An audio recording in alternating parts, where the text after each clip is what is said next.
No.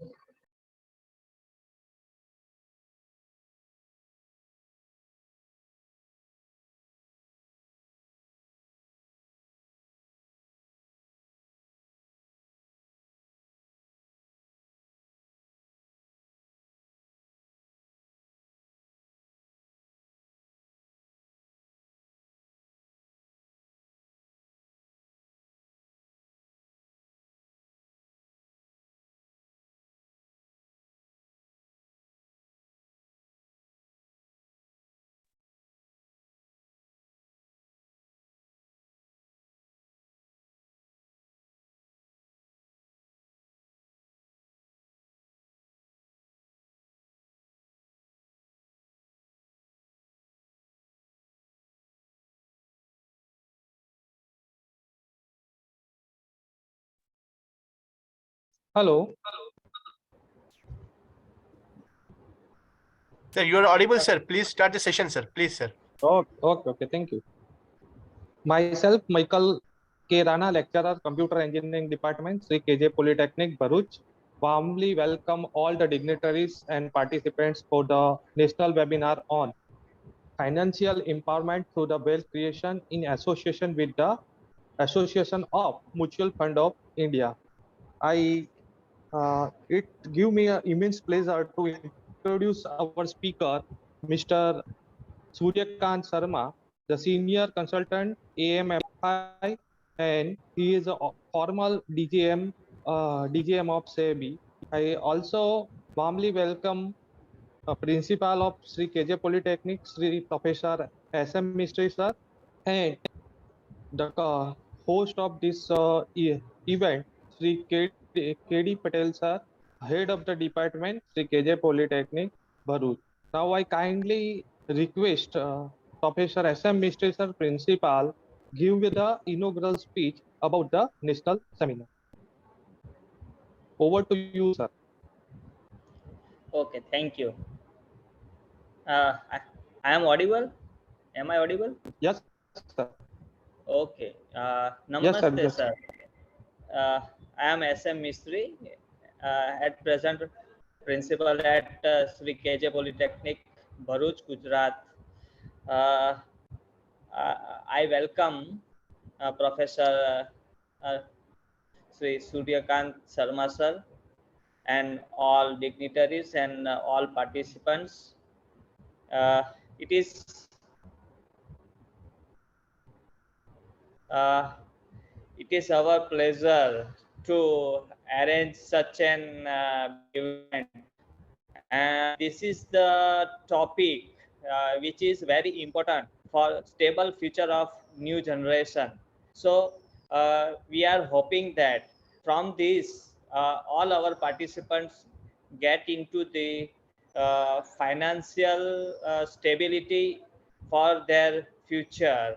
uh, at present, no doubt, we have handsome salaries on hand or in account, but it is very important for all of us to know the our how to be stabilize our financial condition for the future, because we don't know when and where uh, money crisis will arise for us, and for that we have to be our be own dependency is there. So uh, it is very important for all of us to know the uh, uh, ways of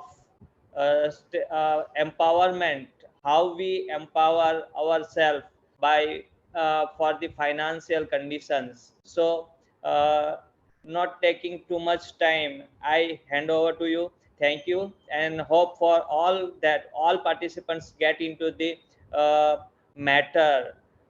Thank you. Over to you, Rana sir. Thank you very much, sir. Thank you very much, sir. Thank you very much, sir, for your kind speech. Now I request Sri KD Patel, sir, head of the department, KJ Polytechnic, for the welcome address. Over to you, sir. I kindly request Sri KD Patel sir for the welcome address speech. Good morning, everyone. Respected Sri Suryakant sir, SEBI,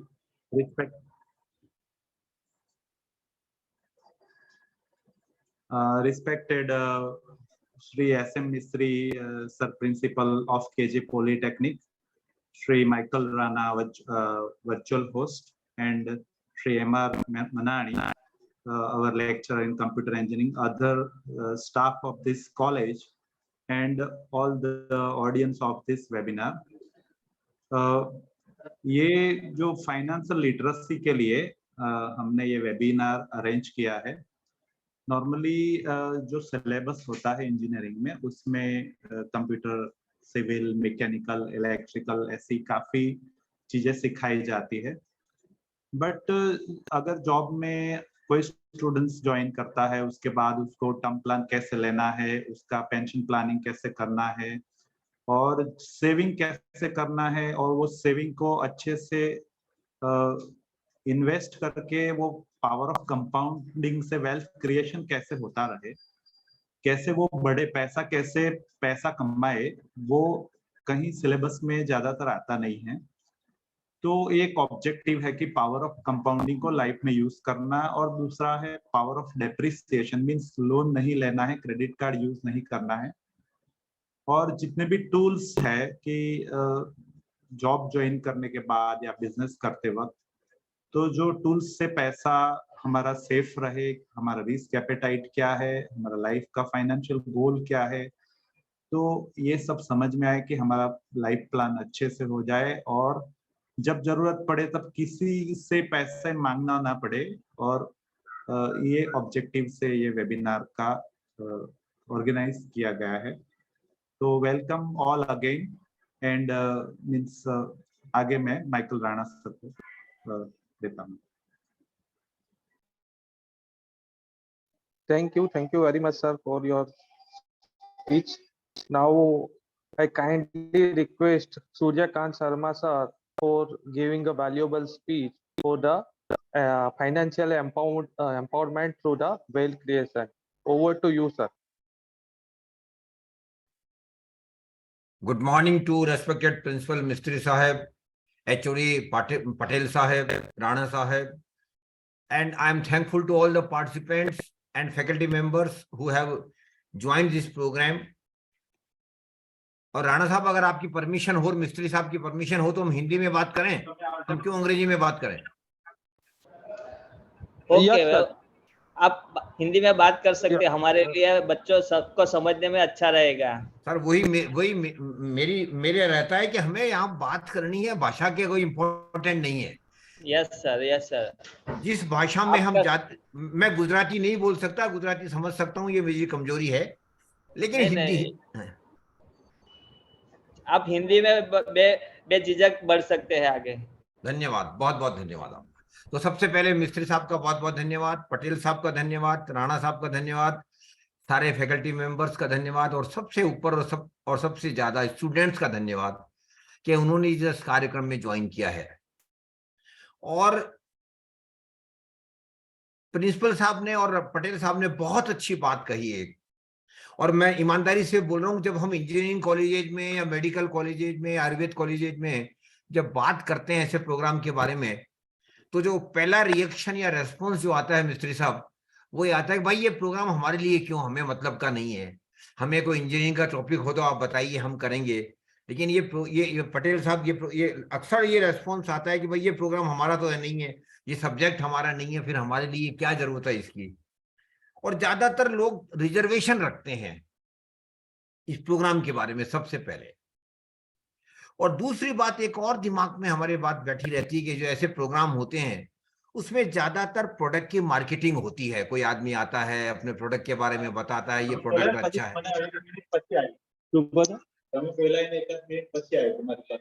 ये कृपया करके बीच में आवाज बंद कर दीजिए।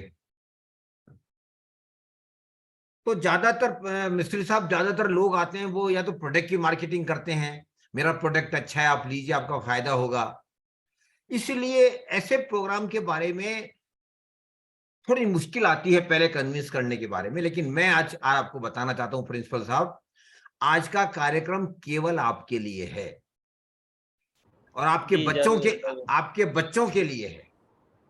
आज का कार्यक्रम मैं किसी भी प्रोडक्ट की मार्केटिंग नहीं करूंगा, सही है। हाँ, सब प्रोडक्ट के बारे में बताऊंगा, लेकिन मैं कभी नहीं बोलूंगा ये प्रोडक्ट अच्छा है ये लीजिए, वो प्रोडक्ट बुरा है उसे मत लीजिए। मैं आप पर छोड़ दूंगा, आपकी समझ पर छोड़ दूंगा, आपकी नॉलेज पर छोड़ दूंगा कि आप क्या कैसे करें। और क्योंकि आज का कार्यक्रम केवल आपके लिए, इसलिए मैं चाहूंगा कि आपकी जो स्टूडेंट्स हैं, पार्टिसिपेंट हैं, पटेल साहब, अगर उनकी तरफ से ज्यादा प्रश्न आएंगे तो मुझे अच्छा लगेगा, और इस प्रोग्राम मेरे सेशन के बाद में मैं उनके प्रश्न भी लूंगा। तो आज की बात हम प्रारंभ करते हैं, और मैं पटेल साहब से पूछना चाहता हूं, पटेल साहब, पैसा हमारी जिंदगी में कितना महत्वपूर्ण है? पैसा तो भगवान से कम नहीं है आज की तारीख में। बहुत सही आपने बात बोली, बहुत कड़वी बात है ये, लेकिन सच्ची बात ये है। और मिस्त्री साहब, हमने तो सुना भी है और आपने भी सुना होगा, ऊपर खुदा नीचे पैसा। भगवान ऊपर है, नीचे तो पैसे से ही जिंदगी चलती है, पैसे से ही काम सही चलता है। सही सही बात पैसे है। से हमारी जिंदगी आगे नहीं बढ़ सकती, ये बड़ी कड़वी सच्चाई है हमारी।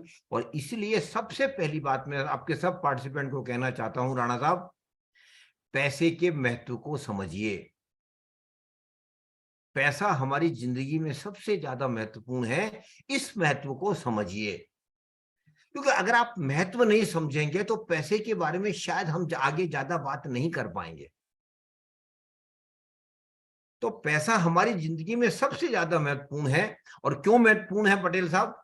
इसलिए महत्वपूर्ण है, पहली बात, पैसे से हमें रोटी कपड़ा मकान मिलता है जो हमारी बेसिक नीड है। फिर पैसे से हमें कंफर्ट मिलता है, आरामदायक जिंदगी होती है। और राणा साहब, पैसे से हमें लग्जरी लाइफ भी मिलती है। अभी राणा साहब मुझे प्रोग्राम से पहले बता रहे थे कि साहब मुझे तो एक सपना आता है कि मेरे घर के बराबर एक हेलीपैड हो और हेलीकॉप्टर मेरे घर पे साथ खड़ा रहे, मैं हेलीकॉप्टर से ही बाहर जाऊं, हेलीकॉप्टर से ही घूमूं मैं। ये गलत नहीं है, हम सबके सपने आते हैं, हम सबको सपने आते हैं कि हम अच्छी जिंदगी जिए, लेकिन उसके लिए पैसा चाहिए। और पैसा चाहिए, और पटेल साहब, पैसा बार बार, एक बार नहीं, बार बार चाहिए, थोड़ा बहुत नहीं, बहुत बहुत पैसा चाहिए। इसीलिए जिंदगी में सबसे पहली बात हमें समझनी चाहिए कि पैसे के बिना हमारी जिंदगी अच्छी तरह ना जी सकते हैं, ना आरामदायक जिंदगी हो सकती है। तो अगला प्रश्न आता है कि पैसा हमारे पास कहां से आता है? अब पटेल साहब, आप इस कॉलेज में आप जॉब कर रहे हैं, एचओडी हैं, राणा साहब यहाँ काम कर रहे हैं, प्रिंसिपल साहब हैं, और फैकल्टी मेंबर्स हैं। तो आपका जो प्राइम सोर्स ऑफ मनी है वो आपकी सैलरी है। कुछ लोग बिजनेस करते होंगे, उनके प्राइम सोर्स बिजनेस होता है। कुछ लोग जॉब करते होंगे, उनका प्राइम सोर्स, कुछ लोग प्रोफेशन में जाएंगे, चार्टर्ड अकाउंटेंट बनेंगे, डॉक्टर बनेंगे, उनका जो मेन सोर्स होता है वो प्रोफेशनल फीस होता है। तो हमारी जिंदगी में जब हम, और बच्चों को भी ये चीज समझनी चाहिए, हो सकता है आज वो पैसा नहीं कमा रहे हो, लेकिन कल वो पैसा कमा, जब यहाँ डिग्री पूरी करेंगे तो पैसा कमाने लगेंगे। तो पैसा जब हम कमाते हैं तो कहीं न कहीं एक हमारा सोर्स होता है, चाहे हम सैलरी मिलती है, चाहे बिजनेस में प्रॉफिट मिलता है, चाहे प्रोफेशन में जाते हैं। तो जो सैलरी हमें मिलती है राणा साहब, उसका आप क्या करते हैं, कुछ बता सकते हैं हमें? आपको जो सैलरी आपका कॉलेज देता है उसे आप क्या करते हैं? सर थोड़ा LIC खरीदी है और SIP करते हैं। राणा साहब ने बहुत आगे की बात कर दी, मैं तो थोड़ी उससे भी पहले की बात कर रहा हूँ पटेल साहब। जो हमें सैलरी मिलती है उसका बड़ा हिस्सा हमारे खाने पीने में चला जाता है।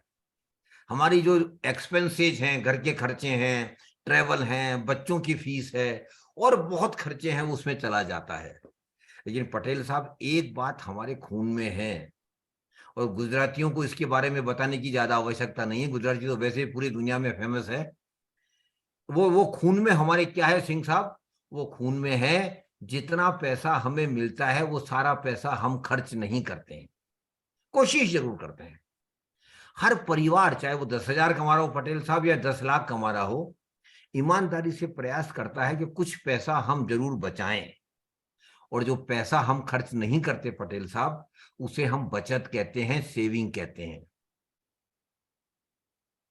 और ये सेविंग बहुत जरूरी है और हम सब करते हैं, हमारे खून में है। और शायद आपको एक गर्व होना चाहिए इस बात के लिए पटेल साहब, आज भी भारतीय दुनिया में ज्यादा से ज्यादा पैसा बचाने वाली कौमों में शुमार है। We are still one of the best savers in the world as a community, as a country, क्योंकि हमारे खून में है। लेकिन दो छोटी छोटी बातें मैं आपके स्टूडेंट्स को बताना चाहता हूं। हम पटेल साहब ने भी बचाया होगा, हम सब बचाते हैं, राणा साहब ने भी बचाया होगा, मिस्त्री साहब ने भी बचाया होगा, लेकिन दो दो कमियां हम में रहती है। पहली कमी रहती है कि हम बचत में रेगुलर नहीं होते हैं। कभी बचा लिया, कभी नहीं बचा लिया, कभी कम बचा लिया, कभी ज्यादा बचा लिया, फिर देख लिया, फिर छोड़ दिया, फिर बचा लिया, फिर। तो हम रेगुलर नहीं रहते हैं और ये हमारी गलती रही है। और इसलिए मैं राणा साहब, पटेल साहब, आपके बच्चों को कहना चाहता हूं, जो गलतियां हमने की है वो आप ना करें। बचत के बारे में जब आप पैसा कमाने लगे उसी महीने से बचत के बारे में रेगुलर रहें, मतलब हर महीने बचत करें। और मैं बिल्कुल नहीं कह रहा कि आप 10,000 बचाइए, 50,000 बचाइए, 1 लाख बचाइए, 5,000 बचाइए। मैं केवल इतना कह रहा हूं जितना आप बचा सकते हैं, चाहे वो 500 रुपए हो, चाहे वो 1,000 हो, चाहे वो 5,000 हो, चाहे वो 10,000 हो।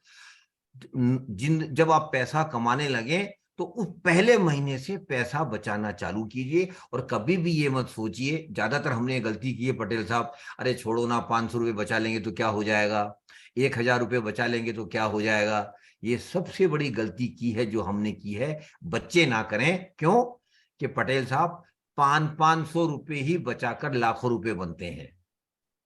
1,000 रुपया बचाकर ही हम लाखों रुपए बना पाते हैं। इसलिए बचत जरूरी है। कभी भी ये मत सोचिए छोटा अमाउंट बचत से कुछ नहीं होगा, उससे भी बहुत कुछ होगा, पहली बात। और दूसरी बात, बचत को बढ़ाते भी रहिए। पटेल साहब, आपको मिस्त्री साहब इंक्रीमेंट देते हैं साल में, कुछ कभी कभी हमारा डीए भी बढ़ता है, कभी प्रमोशन भी होता है, तो हमारी तनख्वाह हर साल बढ़ती रहती है। तो हमारी सैलरी के बढ़ने के साथ साथ हमें बचत भी बढ़ानी है। ये दूसरी बात मैं बच्चों को कहना चाहता हूं। अगर आप इस महीना 1,000 रुपये बचा रहे हैं तो कोशिश कीजिए अगले साल कम से कम 10% ज्यादा बचत करें, मतलब 1,100 रुपये महीना बचाएं। और तीसरे साल और 10% बढ़ाएं, मतलब 1,210 रुपये बचत करें। मतलब बचत को हर साल बढ़ाना भी है इनकम के बढ़ने के साथ साथ। मुश्किल है, मैं जानता हूं पटेल साहब, आप कहेंगे भाई महंगाई भी बढ़ जाती है, बात तो सही है, लेकिन फिर भी हमें कोशिश करनी चाहिए, ईमानदारी से कोशिश करनी चाहिए कि हम पैसा, हमारी बचत को हम बढ़ाते रहें। तो दो बातें दोबारा मैं रिपीट कर रहा हूं बचत के बारे में। बचत के बारे में रेगुलर रहना चाहिए, जब पैसा कमाने लगे तब से ही बचत करनी चाहिए। और दूसरी बात, बचत हमेशा बढ़ाते रहना चाहिए हर साल। अब अगला प्रश्न आता है, पटेल साहब जो बचत करते हैं उसका हम क्या करते हैं? पटेल साहब जो बचत कर रहे हैं उसका क्या करते हैं पटेल साहब? हम सामान्यतः जनरली हम क्या करते हैं?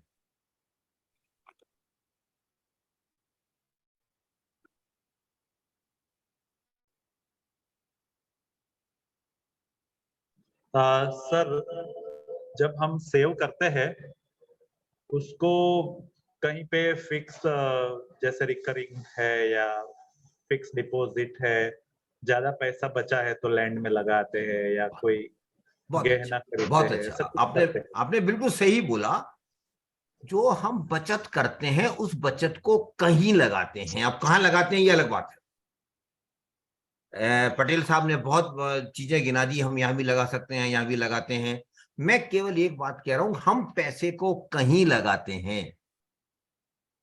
और जो पैसे को हम लगाते हैं राणा साहब, उसे क्या कहते हैं? उसे हम निवेश कहते हैं, इन्वेस्टमेंट कहते हैं।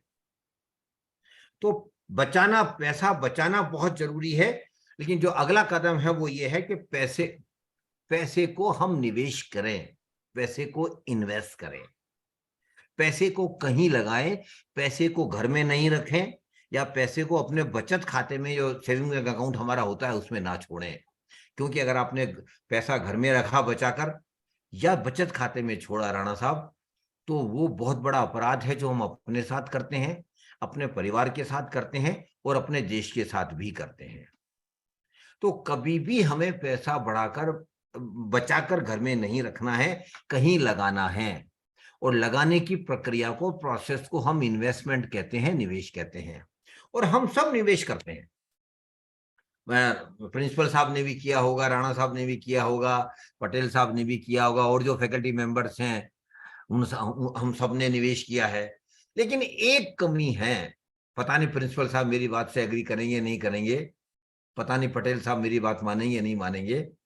एक कमी हमारी पीढ़ी में, हमारी जनरेशन में रही है मिस्त्री साहब, और वो ये है कि हमने पैसा बचाया भी है, पेट काट कर बचाया है, सेक्रीफाइस भी किया है। जब पैसा बचा है तो हमने पैसा बचाया भी है और पैसे को कहीं लगाया भी है।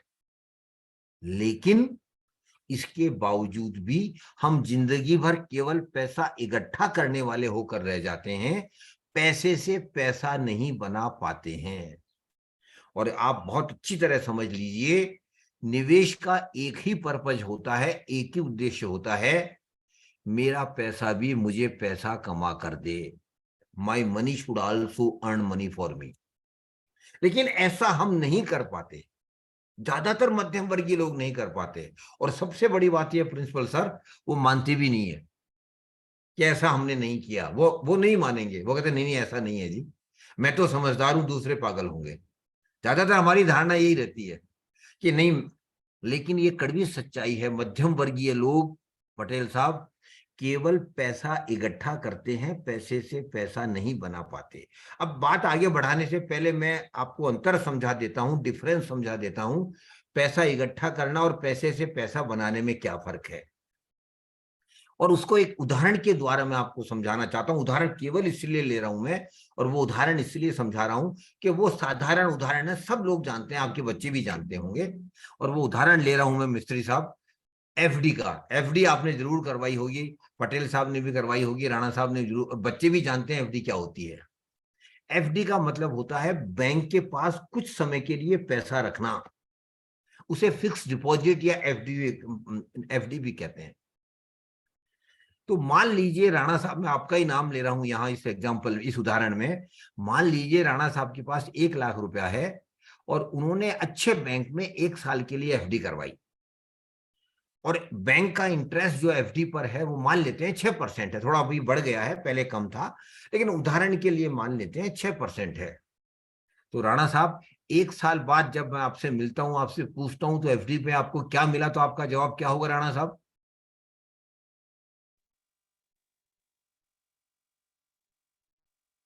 ₹6,000।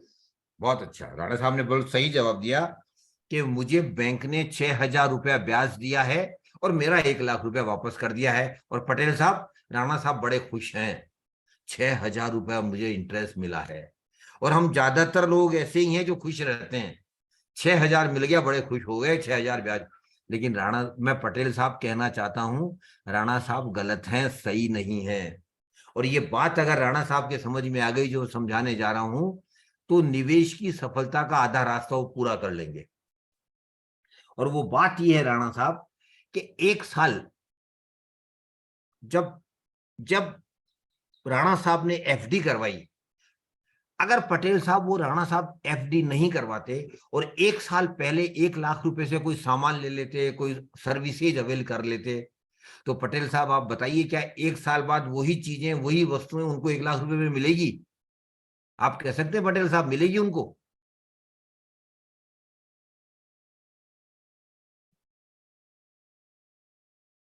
नहीं मिलेगी, क्योंकि वो इन्फ्लेशन की वजह से एग्जैक्टली सर, आपने बात बहुत सही बात बोली है, नहीं मिलेगी, क्योंकि महंगाई की वजह से उन वस्तुओं की, चीजों की कीमतें बढ़ गई है। मान लेते हैं राणा साहब, अगर इन्फ्लेशन 5% रहा है तो इसका मायने क्या रहा कि जो पिछले साल आपको चीजें 1 लाख रुपए में मिल रही थी, जो वस्तुएं 1 लाख रुपए में मिल रही थी, 1 साल बाद उन्हीं चीजों के लिए, वस्तुओं के लिए राणा साहब आपको 1,05,000 रुपए देने पड़ेंगे महंगाई की वजह से। अब आप देखिए, आप बड़े खुश थे कि मुझे 6,000 मिला ब्याज, लेकिन अगर सही मायने में देखें, रियलिटी में देखें राणा साहब, 6,000 में से 5,000 महंगाई खा गई। तो राणा साहब की आज ही खुशी तो वैसे कम हो गई कि 6,000 में से 5,000 महंगाई खा गई। फिर भी राणा साहब कहते हैं कोई बात नहीं सर, छोड़िए 5,000 चलेगा, 1,000 तो मेरे पास अभी भी बचा है। राणा साहब वहां भी आप गलत हैं। एक और बात होती है, और वो बात ये होती है, जो भी हमारे इन्वेस्टमेंट पर हमें फायदा होता है या रिटर्न मिलता है या इनकम होती है, उस पे भारत सरकार ज्यादातर केसेज में इनकम टैक्स या और दूसरे टैक्स भी लेती है। ऐसे बहुत कम स्कीम्स हैं पटेल साहब जो जहां टैक्स नहीं लगता, अथवा ज्यादातर स्कीम्स में टैक्स लगता है। और एफडी के बारे में बड़ा साफ रूल है, जितना पैसा आपको एफडी की ब्याज पर मिलता है मिस्त्री साहब, वो आपकी इनकम मानी जाएगी पूरी की पूरी, और उस पे आपको इनकम टैक्स देना पड़ेगा। जिस स्लैब में आप आते हैं, 10% में आते हैं तो 20% में आते हैं तो 30% में आते हैं तो उतना ही आपको इनकम टैक्स देना पड़ेगा। अब आप देखिए, राणा साहब बड़े खुश थे जब 6,000 मिले, लेकिन कड़वी सच्चाई ये है प्रिंसिपल सर, 6,000 में से 5,000 महंगाई खा गई। 1,200 रुपए, मतलब अगर 20% ब्रैकेट में भी आते हैं तो 1,200 रुपए इनकम टैक्स वाले ले गए, या इनकम टैक्स देना ही पड़ेगा। और प्रिंसिपल साहब के और मेरे टाइम एक रूल, वो भी वही रूल था जो आज भी वही रूल है, लेकिन प्रिंसिपल साहब को पता है, हमें सब पता था, छोड़ो ना, इनकम टैक्स वाले कौन से मेरे घर पे इनकम टैक्स लेने आएंगे। तो हमारी ज्यादातर लोग हमारे जैसे जब एफडी वगैरह करवाते थे, उस पे जो ब्याज मिलता था उसको अपने इनकम टैक्स रिटर्न में शो नहीं करते थे। लेकिन अब प्रिंसिपल साहब जमाना बदल गया है।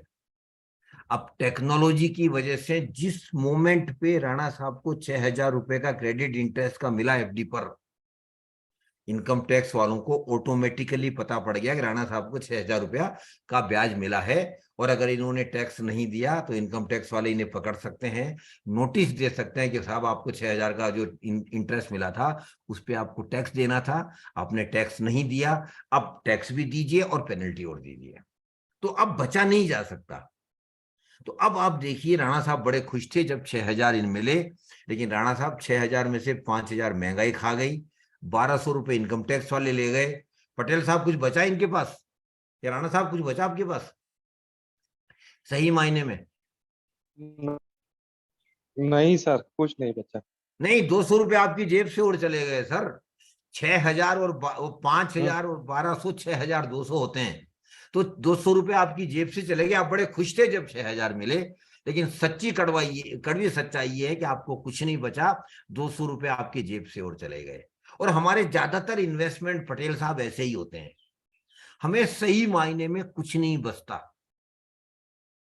सच्ची बात है ये। क्यों सही मायने में? तो अगर कुछ नहीं बचता तो 6,000 जो मिले पटेल साहब, वो केवल हमने पैसा इकट्ठा किया है, पैसे से पैसा नहीं बनाया है।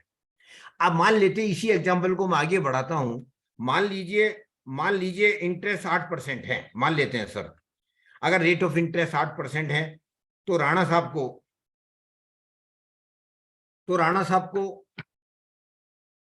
साहब को मिले गए 8,000 रुपए। महंगाई अगर मान लेते हैं 5% ही बढ़ी तो 8,000 में से 5,000 महंगाई खा गई। मान लेते हैं 20% टैक्स भी देना पड़ा, तो 8,000 का 20% 1,600 रुपया टैक्स भी हो गया। लेकिन इसके बाद भी पटेल साहब, राणा साहब के पास 1,400 रुपए बचे हैं। 8,000 माइनस 5,000 माइनस 1,600, और ये 1,400 रुपए ही राणा साहब की रियल रिटर्न है। तो पहले सिनेरियो में कुछ भी नहीं मिला, दूसरे सिनेरियो में 1,400 रुपए बचे हैं सही मायने में, और यही इनकी सही आमदनी है, सही इनकम है, रियल रिटर्न है। तो मैं आप बच्चों को भी ये समझाना चाहता हूं, भविष्य में जब आप पैसा कमाएंगे, बचत करेंगे, बचत को निवेश करेंगे, तो ये हमेशा देखिए कि आपको महंगाई हटाकर, टैक्स हटाकर कुछ बचता है क्या। अगर बचता है तो आपका इन्वेस्टमेंट सही है, और अगर नहीं बचता तो आपका इन्वेस्टमेंट सही नहीं है, उसे और बदलिए। और आप बड़े भाग्यशाली आजकल, मेरे टाइम और मिस्त्री साहब के टाइम ज्यादातर कोई ऑप्शन ही नहीं था। लेकिन अब जमाना बदल गया है, बहुत चीजें बदल गई है, इसलिए बहुत ऑप्शंस मार्केट में आपके लिए हैं। तो अगला प्रश्न आता है कि क्या कारण है कि हम मध्यम वर्गीय लोग केवल पैसा इकट्ठा करते हैं पटेल साहब, पैसे से पैसा नहीं बना पाते हैं, क्या कारण है? कोई तो कारण होगा ना। कारण है, और वो कारण ये है पटेल साहब, हम मध्यम वर्गीय लोग रिस्क इन्वेस्टमेंट में रिस्क लेना नहीं चाहते। अरे भाई रिस्क की बात मत करो, हमें रिस्क नहीं चाहिए, आप रिस्क की बात ही मत करो। अब ये बड़ी अजीब स्थिति है कि हम रिस्क की बात ही नहीं करना चाहते। लेकिन एक बात आपको मैं बहुत कड़वी बता देना चाहता हूं सभी को, इन्वेस्टमेंट में रिस्क है, आप चाहे माने चाहे ना माने, ये कड़वी सच्चाई है पटेल साहब के, इन्वेस्टमेंट में रिस्क है। और रिस्क के मायने क्या होते हैं कि मेरा पैसा भी कम हो सकता है, मेरा पैसा डूब भी सकता है, यही तो रिस्क होती है इन्वेस्टमेंट में। तो इन्वेस्टमेंट में रिस्क है, ये समझिए। हमने समझा ही नहीं, हमने माना ही नहीं, इसलिए समझा ही नहीं। हम मानते ही नहीं थे कि इन्वेस्टमेंट में रिस्क होती है। क्यों? हमारा बड़ा साफ था, हमें रिस्क नहीं लेनी है। तो हम कहां लगाते थे? एफडी में लगाते थे। हम कहां लगाते थे? इंश्योरेंस में। एलआईसी ले रखी है, और एलआईसी इंश्योरेंस नहीं है पटेल साहब, ये बड़ी कड़वी बात मैं आपको कह रहा हूं। इंश्योरेंस इन्वेस्टमेंट नहीं है। हाँ, इंश्योरेंस बहुत जरूरी है, मैं मना नहीं कर रहा हूं इंश्योरेंस के लिए, लेकिन इंश्योरेंस को इन्वेस्टमेंट के रूप में मत देखिए।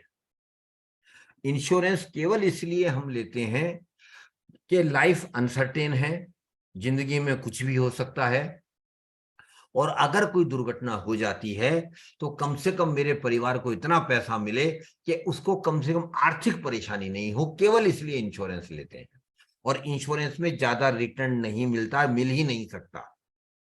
इसलिए अब हम रिस्क नहीं लेते थे, इसलिए हम केवल पैसा इकट्ठा करते थे, पैसे से पैसा नहीं बना पाते थे। और जब बात भी करते थे पैसे से पैसा बनाएगी, तो पटेल साहब एक बात हम सामान्यतः कहा करते थे, अरे भाई हमारा काम नहीं है, ये तो बिजनेसमैन का काम है, ये तो इंडस्ट्रियलिस्ट का काम है, वो पैसे से पैसा बनाते हैं, हम नौकरी पेशा लोग हैं, हम पैसे से पैसा नहीं बना पाते।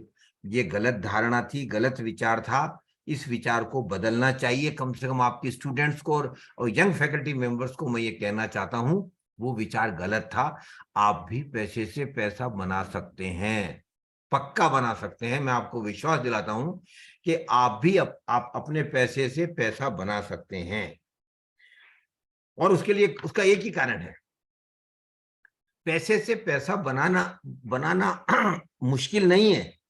थोड़ी समझ चाहिए, थोड़ी अवेयरनेस चाहिए, थोड़ी अलर्टनेस चाहिए, थोड़ा ध्यान ज्यादा देना चाहिए, फिर हम पैसे से पैसा बना सकते हैं। तो रिस्क जो है, जब हम बात करें तो रिस्क है, तो इन्वेस्टमेंट में रिस्क है, आप चाहे माने चाहे नहीं माने, रिस्क है। अब अगला प्रश्न आएगा पटेल साहब, अगर रिस्क है तो रिस्कों को कैसे कम करें? ये तो हम हर आदमी चाहेगा ना कि अगर रिस्क है तो हम कैसे कम करें। अब पटेल साहब आपको पता है बैंक की एफडी में भी रिस्क है। आपको पता है पटेल साहब बैंक की एफडी में भी रिस्क है।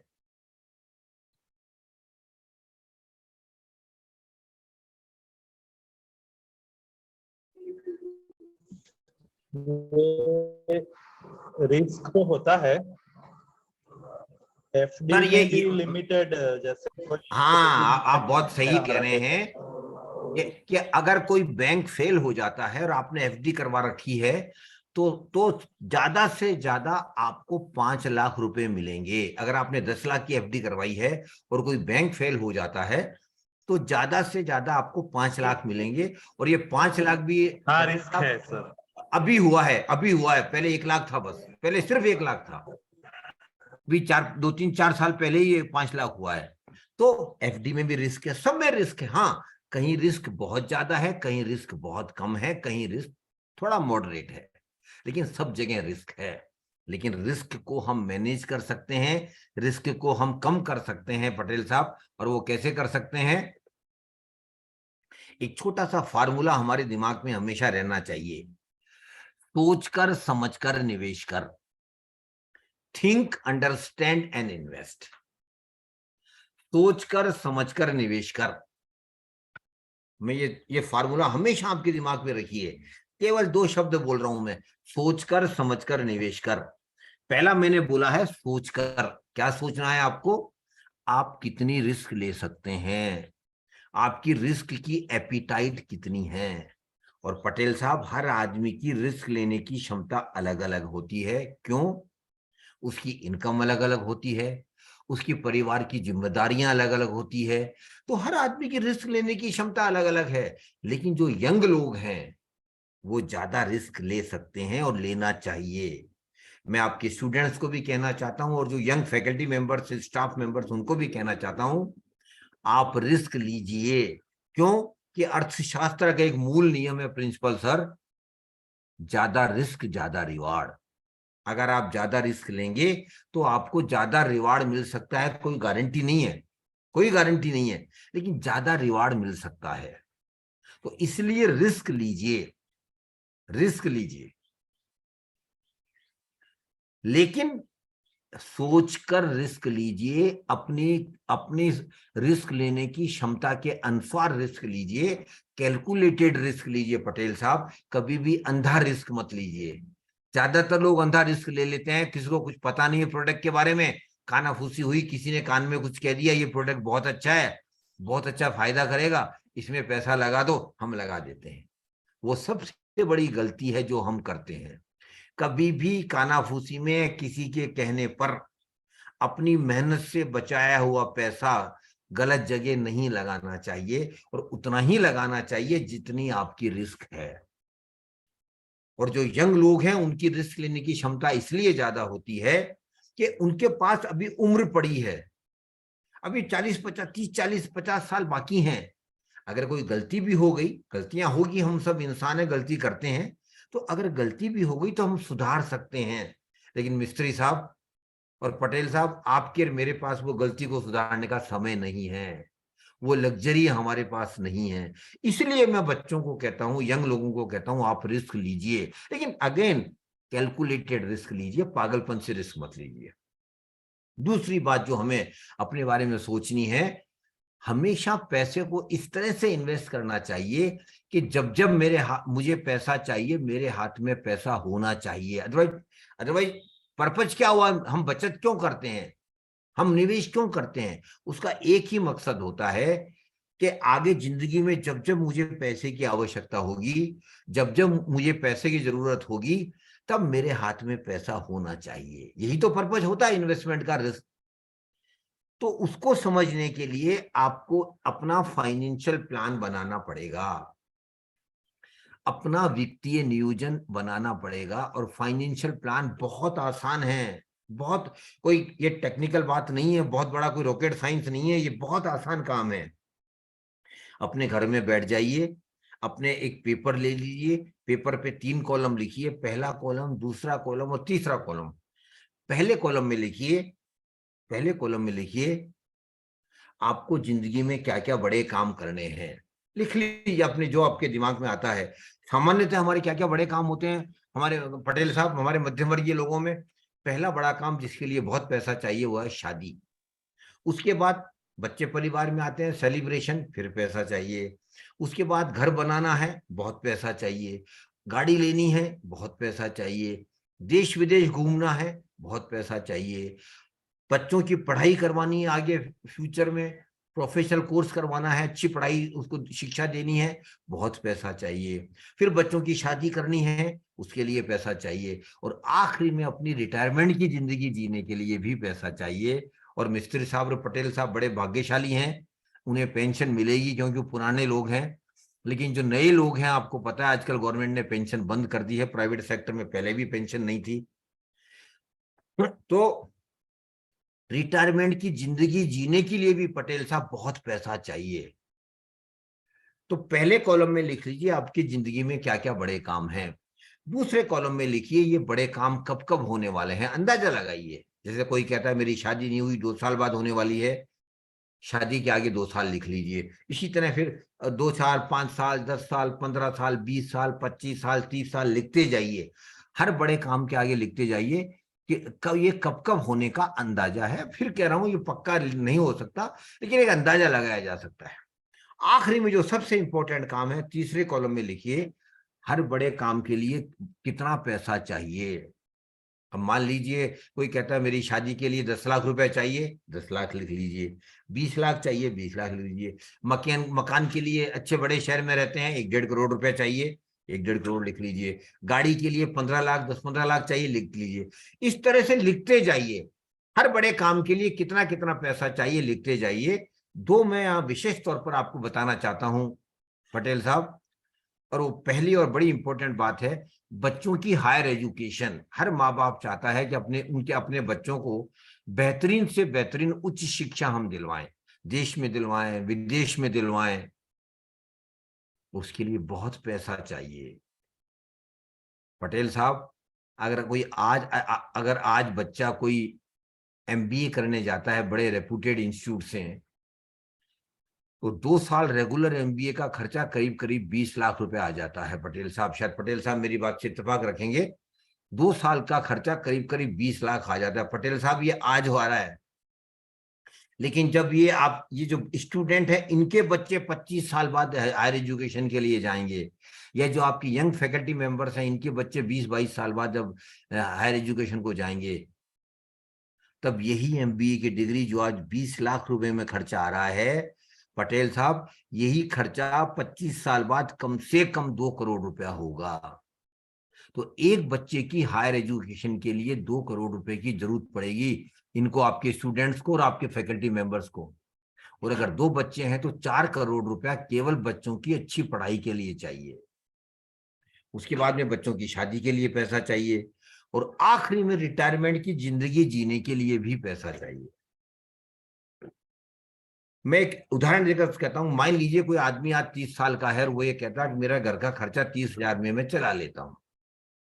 थोड़ा मशक्कत करनी पड़ती है, लेकिन 30,000 रुपए में मैं मेरा घर का खर्चा चला लेता हूं। पटेल साहब, ये वो आदमी कह रहा है जिसकी उम्र आज 30 साल है। लेकिन यही आदमी जब 60 साल का होगा 30 साल के बाद में, और रिटायर हो जाएगा, तब आपको पता है इसको कितने पैसे की आवश्यकता होगी हर महीने, रिटायरमेंट के पहले महीने में ही? कम से कम 2 लाख रुपया महीना, महंगाई की वजह से। जो खर्चा आज 30,000 रुपए में चल रहा है, उसी खर्चे पर के लिए, उसी स्तर पर जीने के लिए उस व्यक्ति को 30 साल बाद जब वो रिटायर हो जाएगा, 2 लाख रुपया हर महीना चाहिए। मतलब करीब करीब 25 लाख रुपया एक साल में चाहिए। और ये तो जिंदगी का पहला साल है रिटायरमेंट का। बाद में ये बढ़ भी जाएगा, 2 का 2.25 भी होगा, 2.5 भी होगा, 3 भी हो जाएगा। अगर आप 20-25 साल जीते हैं तो कहां से पैसा आएगा?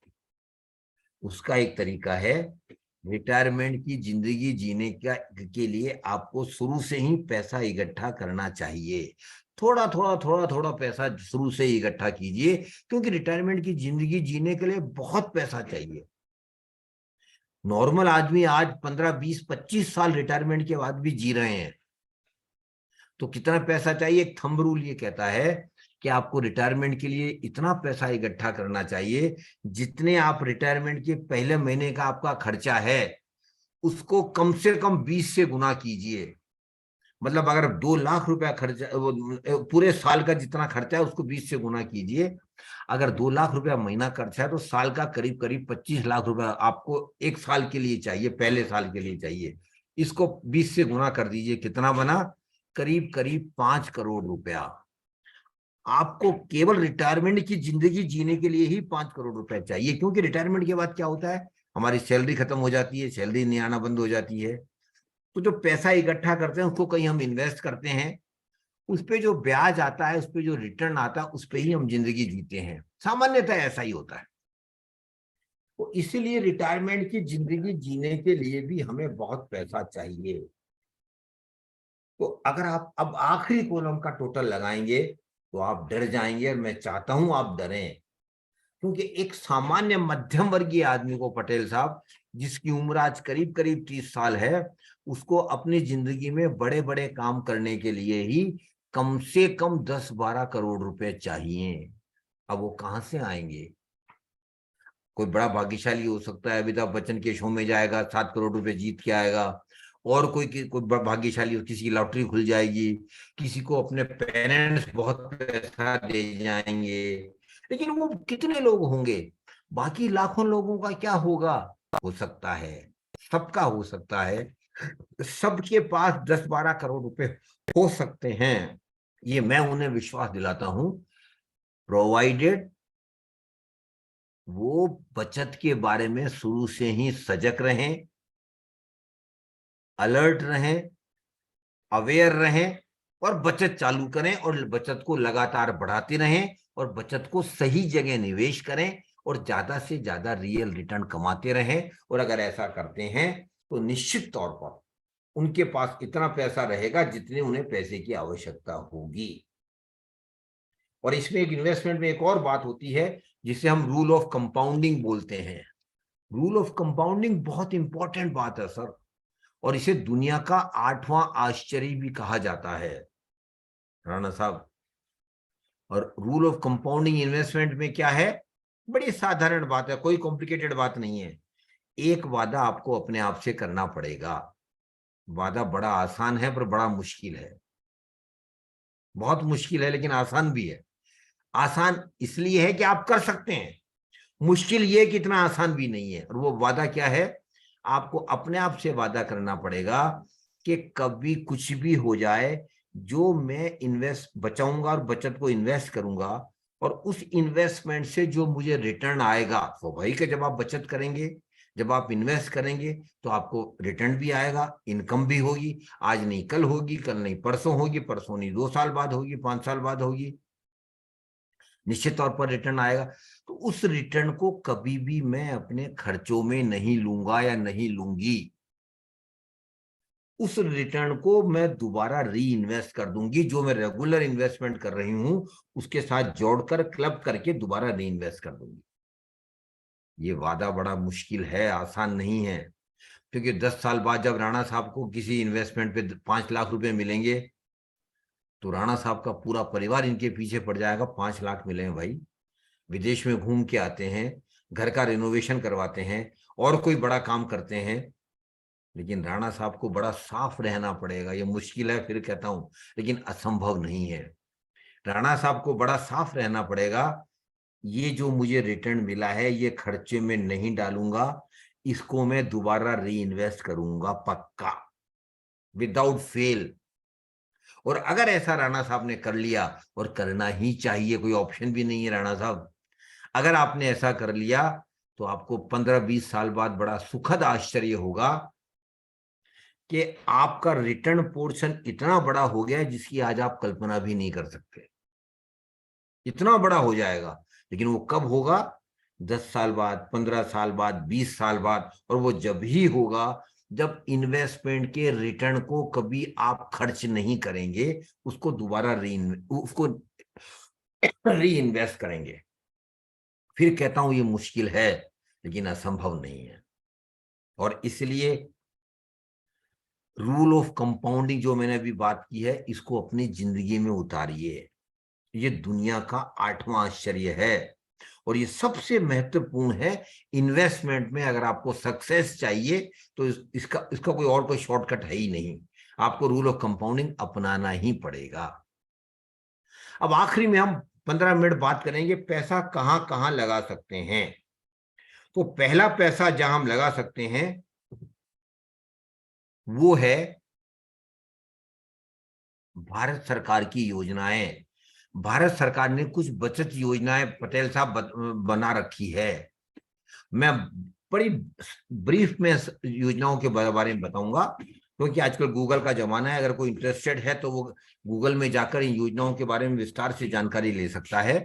तो पहली योजना है भारत सरकार की, मुझे बड़ी अच्छी लगती है, वो मध्यम वर्गीय लोगों के लिए विशेष तौर पर, particularly for middle class. Patel साहब और राणा साहब मैं आपको तो कह सकता हूं, अगर आपने इस योजना में खाता नहीं खुलवाया है, कुछ गलती की है, उस गलती को सुधारिए। जल्दी से जल्दी अपना एक account public provident fund account PPF में खोलिए। मैं ईपीएफ की बात नहीं कर रहा हूं, PPF, public provident fund account. ये भारत सरकार की योजना है। इसका खाता आप बैंकों में खोल सकते हैं, पोस्ट ऑफिस में खोल सकते हैं। कम से कम आपको 500 रुपए एक साल में जरूर जमा कराने पड़ेंगे। और ज्यादा से ज्यादा आप 1.5 लाख रुपए एक साल में जमा करा सकते हैं। और ये 15 साल की योजना है, 15 साल तक लगातार इसमें पैसा जमा कराना पड़ेगा, लेकिन 15 साल के बाद भी ये योजना बंद नहीं होती है। अगर आप चाहें तो बंद कर सकते हैं, लेकिन नहीं चाहें तो इस योजना को आगे बढ़ा सकते हैं 5-5 साल के लिए। और भारत सरकार इस पे आज भी 7.10% इंटरेस्ट दे रही है। और जो सबसे बड़ी खूबी इसकी ये है, एक तो जो जितना भी पैसा पीपीएफ में डालेंगे उसका इनकम टैक्स में एटीसी में रिबेट मिलती है। और उससे बड़ी बात, कोई टैक्स नहीं लगता, no tax at all. It is exempt scheme, जो बड़ी रेयर है। बहुत कम स्कीम है भारत सरकार की जो जहां टैक्स नहीं लगता, ज्यादातर स्कीम में टैक्स लगता है। तो पीपीएफ अकाउंट हर आदमी, हर मिडिल क्लास का, मेरा अपना मानना है, होना चाहिए पटेल साहब। और अगर पटेल साहब को तो मैं नहीं कह सकता, प्रिंसिपल साहब को नहीं कह सकता, लेकिन राणा साहब को और जो यंग फैकल्टी मेंबर्स उनको जरूर बोलता हूं कि आपको पीपीएफ अकाउंट जरूर होना चाहिए। उसके बाद में और भी योजनाएं हैं भारत सरकार की, केवल नाम बताऊंगा, समय नहीं है। National saving certificate, national saving certificate NSC. उसके बाद में योजना है, उसके बाद में योजना का नाम है किसान विकास पत्रा। उसके बाद में रिजर्व बैंक भी समय समय पर आपसे लोन मांगता है, डिवेंचर इशू करता है, बॉन्ड इशू करता है, टैक्सेबल बॉन्ड होते हैं, टैक्स फ्री बॉन्ड होते हैं, आप वहां भी पैसा लगा सकते हैं। उसके बाद में भारत सरकार के बड़े बड़े संस्थान भी आपसे लोन मांगते हैं, डिवेंचर इशू करते हैं, बॉन्ड इशू करते हैं, वहां भी पैसा लगा सकते हैं। फिर बैंक की योजनाएं हैं, पोस्ट ऑफिस की योजनाएं हैं, वहां भी आप पैसा अपना इन्वेस्ट कर सकते हैं। और ये जो सारी योजनाएं हैं, ये भारत सरकार या भारत सरकार के संबंधित है। और जो सबसे बड़ी खासियत इन योजनाओं में है, इनमें कोई रिस्क नहीं है। जो वादा भारत सरकार कर रही है आपसे, उतना ब्याज भी आपको देगी। जब स्कीम मैच्योर हो जाएगी, समय खत्म हो जाएगा, तो जितना पैसा आपका इकट्ठा हुआ है वो भी गारंटी के साथ भारत सरकार आपको देगी। कोई रिस्क नहीं है, लेकिन हाँ, रिवार्ड भी एक्स्ट्राऑर्डिनरी नहीं है, रिटर्न एक्स्ट्राऑर्डिनरी नहीं है, लेकिन रिस्क कोई नहीं है। तो मेरा अपना मानना है कि मध्यम वर्गीय आदमियों को करीब करीब 20% अपना इन्वेस्टमेंट भारत सरकार की योजनाओं में करना चाहिए, क्योंकि अपने आप को पहले सेफ करना चाहिए, सेफ्टी वॉल्व डेवलप करना चाहिए। उसके बाद में दूसरा प्रोडक्ट जहां पैसा लगा सकते हैं वो है प्रॉपर्टी, रियल एस्टेट। वो जैसा बताया अभी आपके पटेल साहब ने भी बोला था, प्रिंसिपल साहब ने बोला था, वो भी एक ऑप्शन है। आप पैसा उसमें डाल सकते हैं, लेकिन उसमें रिस्क है। प्रॉपर्टी की कीमत कितनी बढ़ेगी कोई पता नहीं है। जब प्रॉपर्टी बेचना चाहेंगे, आपको जरूरत होगी पैसे की, आप बेच पाएंगे, कोई पक्का नहीं है। दूसरी बात, प्रॉपर्टी खरीदने के लिए बहुत पैसा चाहिए, 10, 15, 20 हजार या 1, 2, 4, 5, 10 लाख में आप प्रॉपर्टी नहीं खरीद सकते। और दूसरा, प्रॉपर्टी को खरीद कर संभाल के रखना में उसकी कॉस्ट बहुत ज्यादा आती है। और जब प्रॉपर्टी खरीदते हैं तो भी खर्चा बहुत होता है, स्टैंप ड्यूटी देनी पड़ती है, ब्रोकरेज चार्जेस देना पड़ता है। तो प्रॉपर्टी एक नजरिया है, एक रास्ता है इन्वेस्टमेंट करने का। अब आप कितना करना चाहते हैं मैं आप पे छोड़ रहा हूं, मैं उसका एक्सपर्ट नहीं हूं। उसके बाद गोल्ड है, जहां हम इन्वेस्ट कर सकते हैं। और गोल्ड हमारे भारतीय मध्यम वर्गीय परिवारों में गोल्ड होना एक सुरक्षा होना माना जाता है। गोल्ड को हम सेफ्टी कवच कहते हैं, सुरक्षा कवच कहते हैं, सेफ्टी वाल्व कहते हैं। मतलब जितना घर में गोल्ड होता है उतना लगता है कि हम ज्यादा सेफ हैं। और वो इसलिए लगता है कि हमें दिमाग में ये बैठा हुआ है कि अगर कोई मजबूरी आई और हमें गोल्ड बेचना, मजबूरी में पैसा चाहिए, तो गोल्ड बेचकर तत्काल हम हाथ में पैसा ले सकते हैं। लेकिन अब आप जानते हैं कि आजकल गोल्ड को फिजिकल रखना बड़ा मुश्किल हो गया है।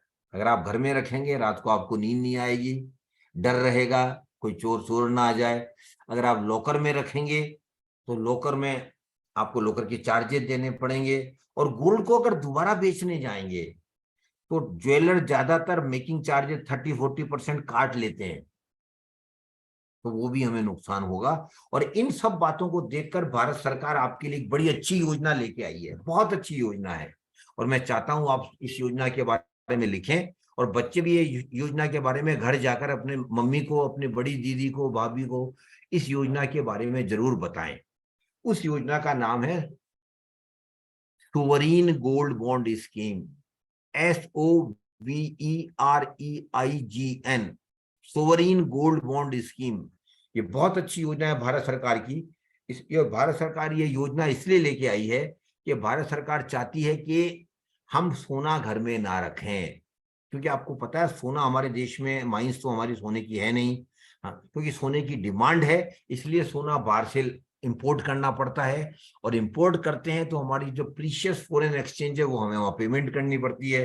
तो ऑयल के बाद, तेल के बाद सबसे ज्यादा फॉरेन एक्सचेंज हमारी सोने को इंपोर्ट करने में जाती है। इसलिए भारत सरकार ये योजना लेके आई है। इसका नाम है सोवरीन गोल्ड बॉन्ड स्कीम। इसमें भारत सरकार आपको दो ऑप्शन दे रही, दो फायदे दे रही है। लेकिन फायदों से पहले मैं बता दूं योजना क्या है। इसमें आप इसका खाता आप बैंक में भी खोल सकते हैं, बड़े बड़े पोस्ट ऑफिस में भी खोल सकते हैं, ये ऑनलाइन भी खोल सकते हैं, ऑफलाइन भी खोल सकते हैं। इसमें इस सोवरीन गोल्ड बॉन्ड खाते में आप कम से कम 1 ग्राम सोने की कीमत जो आजकल मार्केट में है वो आप डाल सकते हैं, और ज्यादा से ज्यादा 4 किलो सोने की जो कीमत है उतना पैसा भी आप इस स्कीम में एक आदमी लगा सकता है, इंडिविजुअल आदमी लगा सकता है। और ये योजना 8 साल की है, लेकिन 8 साल के बाद, मतलब 4 साल के बाद अगर आप चाहते हैं तो पैसा निकाल सकते हैं, ये भी एक सुविधा इसमें है। इसमें 2 फायदे भारत सरकार दे रही है। पहला फायदा ये है, जितना पैसा आप लगा रहे हैं उतने पैसे पे आपको 2.5% गारंटेड इंटरेस्ट हर साल मिलेगा। अगर आपने 1 लाख रुपया इस योजना में डाला है तो हर साल 8 साल तक लगातार 2,500 रुपए आपको ब्याज के मिलेंगे, इंटरेस्ट के मिलेंगे। ये पहला फायदा है। दूसरा फायदा और भी बड़ा है, और वो फायदा ये है कि मान लीजिए आज सोने की कीमत 50,000 रुपया है 10 ग्राम की, और आपने सोने का इन्वेस्टमेंट किया है 50,000 की कीमत पर, और आपने 1 लाख रुपया अगर इन्वेस्ट किया तो मतलब 20 ग्राम सोने की कीमत का आपने इन्वेस्टमेंट किया है, जिसकी कीमत आज 50,000 रुपया है। 8 साल बाद अगर मान लेते हैं सोने की कीमत 80,000 रुपये 10 ग्राम की हो जाती है, आपको पता है सोना तो बढ़ ही रहा है, आगे भी बढ़ने के पूरे ही चांसेज हैं, तो मान लेते हैं 50,000 है, और अब 8 साल बाद सोने की कीमत 80,000 रुपये 10 तोले हो जाती है, तो भारत सरकार आपको 80,000 रुपया वापस करेगी। उस दिन जो कीमत होगी सोने की वही आपको वापस की जाएगी। तो पहला 2.5% फायदा हो गया और 2.5% ब्याज मिल गया, और दूसरा जितना सोने की कीमतें बढ़ी वो भी हमें मिलेगी। और अगर आपने 8 साल इस योजना में पैसा लगाए रखा तो इसमें टैक्स की लायबिलिटी भी बहुत बहुत कम आएगी। लेकिन अगर आप 8 साल से पहले पैसे निकालना चाहते हैं, जो कि 4 साल बाद निकाल सकते हैं, तो निश्चित तौर पर फिर आपको जो ब्याज मिला है और जो सोने की कीमतों का फायदा होगा उस पर आपको टैक्स भी देना पड़ेगा। तो अब बहुत अच्छी योजना है, इसको समझिए अच्छी तरह, और समझकर आपको अगर अच्छी लगती है तो इसमें निवेश कीजिए। आखिरी में जो पैसा जहां हम इन्वेस्ट कर सकते हैं वो है गोल्ड, सिक्योरिटी मार्केट, शेयर बाजार।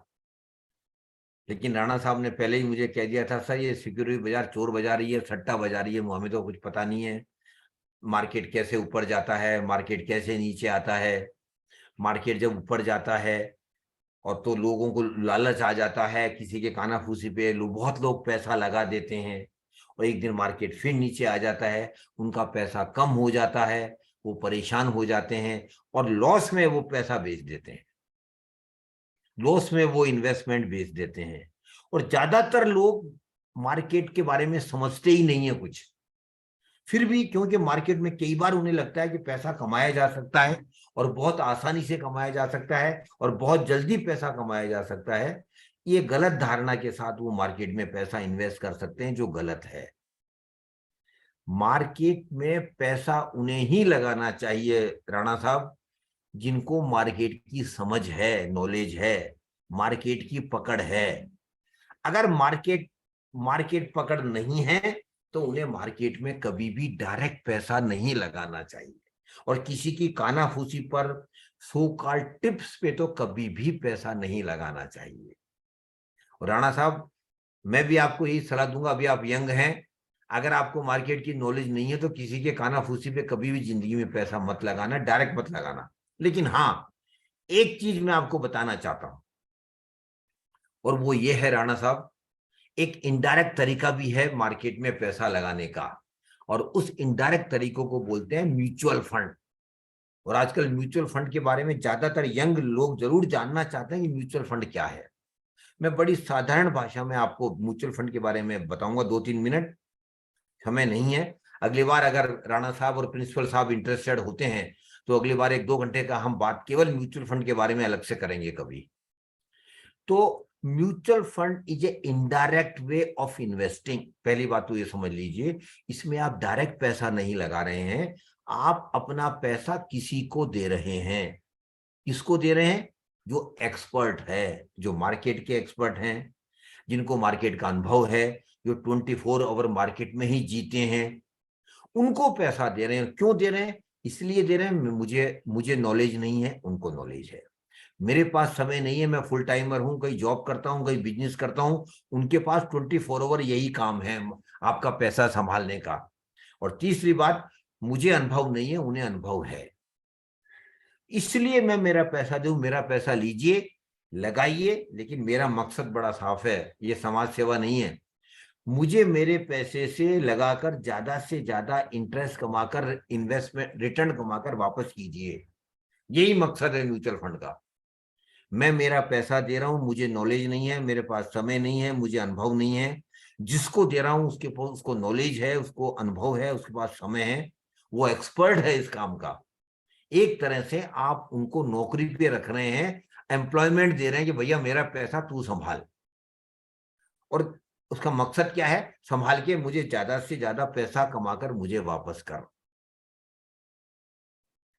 म्यूचुअल फंड एक रास्ता है जहां मध्यम वर्गीय लोग थोड़ा थोड़ा पैसा लंबे समय तक इकट्ठा करके अच्छा पैसा बना सकते हैं। अब तक ये हिस्टोरिकल डाटा ये कहता है कि जिन लोगों ने म्यूचुअल फंड में लंबे समय तक इन्वेस्ट किया है, लंबे, मैं बहुत अंडरलाइन करके बोल रहा हूं, आज आप इन्वेस्ट करें, कल निकाल लीजिए, आज में इन्वेस्ट करें, 6 महीने बाद फिर, मैं उनकी बात ही नहीं कर रहा, वो गलत कर रहे हैं। लेकिन जो लंबे समय तक इन्वेस्ट करते हैं, और राणा साहब जैसे यंग लोगों को मैं एनकरेज करूंगा कि आप लंबे समय तक पैसा इन्वेस्ट कीजिए, 5 साल, 10 साल, 15 साल, 20 साल, 25 साल।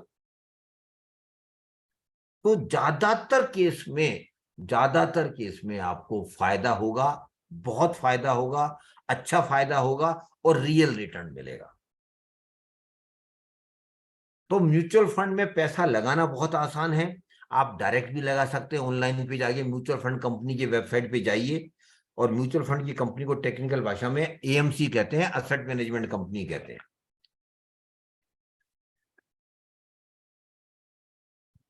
उनकी वेबसाइट पे जाइए, अपनी डिटेल दीजिए, और अगर आप पहली बार इन्वेस्ट कर रहे हैं तो अपनी ई-केवाईसी करवा लीजिए, वो भी आजकल ऑनलाइन हो जाती है। फिर आप जिसमें इस स्कीम में इन्वेस्ट करना चाहते हैं, स्कीम को समझिए, पढ़िए, जल्दबाजी मत कीजिए, धीरे धीरे पढ़ के समझकर उसको फिर पैसा उसमें इन्वेस्ट कीजिए।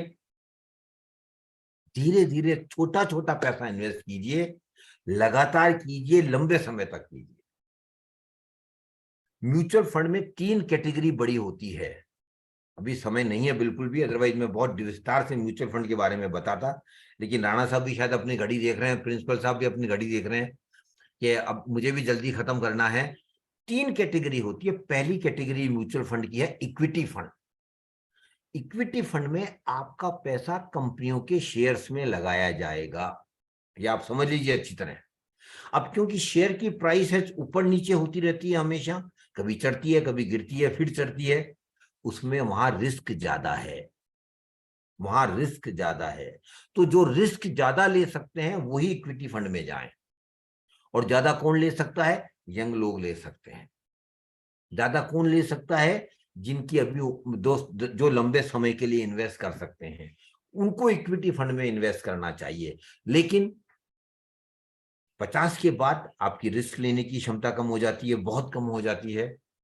फिर आपको क्या ध्यान आता है, अब मैं ऐसी जगह पैसा लगाना चाहता हूं जहां रिस्क बहुत कम है और रिवार्ड भी रीजनेबल है, एक्स्ट्राऑर्डिनरी रिवार्ड मुझे नहीं चाहिए, क्योंकि अर्थशास्त्र का मूल नियम है ज्यादा रिस्क ज्यादा रिवार्ड।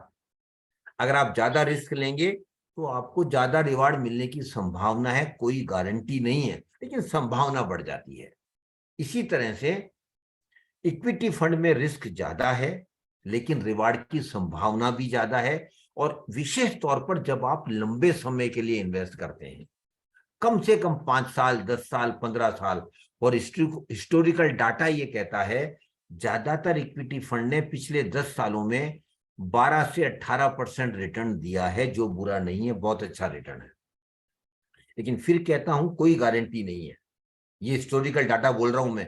फ्यूचर की बात हो सकता है फ्यूचर में 25% रिटर्न भी मिले, हो सकता है 5% भी मिले, हो सकता है कुछ म्यूचुअल फंड की इक्विटी फंड बहुत अच्छा परफॉर्म करें, कुछ मॉडरेटली परफॉर्म करें, कुछ पुअरली परफॉर्म करें। तो ये भी फिर इंडिविजुअल पे डिपेंड करता है, जो एक्सपर्ट हैं उन पे भी डिपेंड करता है। तो इक्विटी फंड उन लोगों के लिए जो अभी जवान हैं, और मैं बच्चों को भी बोलता हूं, जो अभी स्टूडेंट हैं वो भी अपने जेब से कुछ 500 रुपया 700 रुपया महीना पॉकेट मनी से पैसा निकालकर इन्वेस्ट कीजिए, ये बहुत जरूरी है। इन्वेस्टमेंट के अलावा कोई रास्ता ही नहीं है आपके पास जिंदगी अच्छी तरह जीने का, तो और वो बचाकर ही किया जा सकता है। तो इक्विटी फंड उन लोगों के लिए जो रिस्क ले सकते हैं, जो लंबे समय के लिए इन्वेस्ट कर सकते हैं। डेट फंड दूसरी जो कैटेगरी है, इसे डेट फंड बोलते हैं। डेट फंड में आपका पैसा कंपनियों को कर्जा दिया जाएगा। आप अंतर समझ लीजिए, difference is very clear. Your money will not be invested into the equity share of the corporates, it will be given as a loan to the corporates. corporates को कर्जा दिया जाएगा, और कर्जा दिया जाता है तो ब्याज भी कम मिलता है रिलेटिवली, लेकिन रिस्क भी कम होता है। तो डेट फंड उन लोगों के लिए हैं जो ज्यादा रिस्क नहीं लेना चाहते और जो रीजनेबल रिटर्न से सेटिस्फाई हैं। तीसरी कैटेगरी है हाइब्रिड फंड। हाइब्रिड फंड का मतलब, इसमें भी फिर सिर्फ इसमें कई सब कैटेगरीज हैं, अभी समय नहीं है, अदरवाइज मैं आपको डिटेल में बताता। इसमें से सब कैटेगरीज हैं। उसमें क्या होता है कि कुछ पैसा आपका इक्विटी में जाता है, कुछ पैसा आपका डेट में जाता है। जैसे आपने 100 रुपया लगाया तो हो सकता है आपका 75 रुपया इक्विटी में जाए और 25 रुपया डेट में जाए, या उल्टा भी हो सकता है 75 रुपया डेट में जाए और 25 रुपया इक्विटी में जाए। तो उसमें थोड़ा रिस्क ज्यादा लेने की आपको आवश्यकता है, लेकिन रिवार्ड भी डेट फंड से ज्यादा मिलने की संभावना है। और हाइब्रिड फंड उन लोगों के लिए जो थोड़ी ज्यादा रिटर्न की भी इच्छा रखते हैं, लेकिन पूरा रिस्क भी लेना नहीं चाहते। तो ये 3 कैटेगरियां, इसके और सब सेगमेंट बहुत बड़े हैं, इसके आगे कभी मौका मिला बताएंगे। म्यूचुअल फंड में पैसा इन्वेस्ट करने का सबसे बेहतरीन तरीका है SIP, सिस्टेमेटिक इन्वेस्टमेंट प्लान।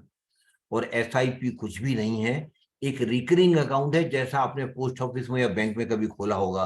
200 रुपये महीना 500 रुपये महीना आप जमा करा रहे हैं, उसी तरह SIP में आप थोड़ा थोड़ा पैसा हर महीने इन्वेस्ट कर रहे हैं। मिनिमम 500 रुपया है, मैक्सिमम कोई लिमिट नहीं है। और इसलिए मैं आपके स्टूडेंट्स को भी कहना चाहता हूँ, राणा साहब, एक SIP अच्छे इक्विटी फंड में खोलिए 500 रुपए से अपने पॉकेट मनी से, और इसको लंबा चलाइए, और धीरे धीरे आपको पता पड़ेगा म्यूचुअल फंड कैसे काम करता है।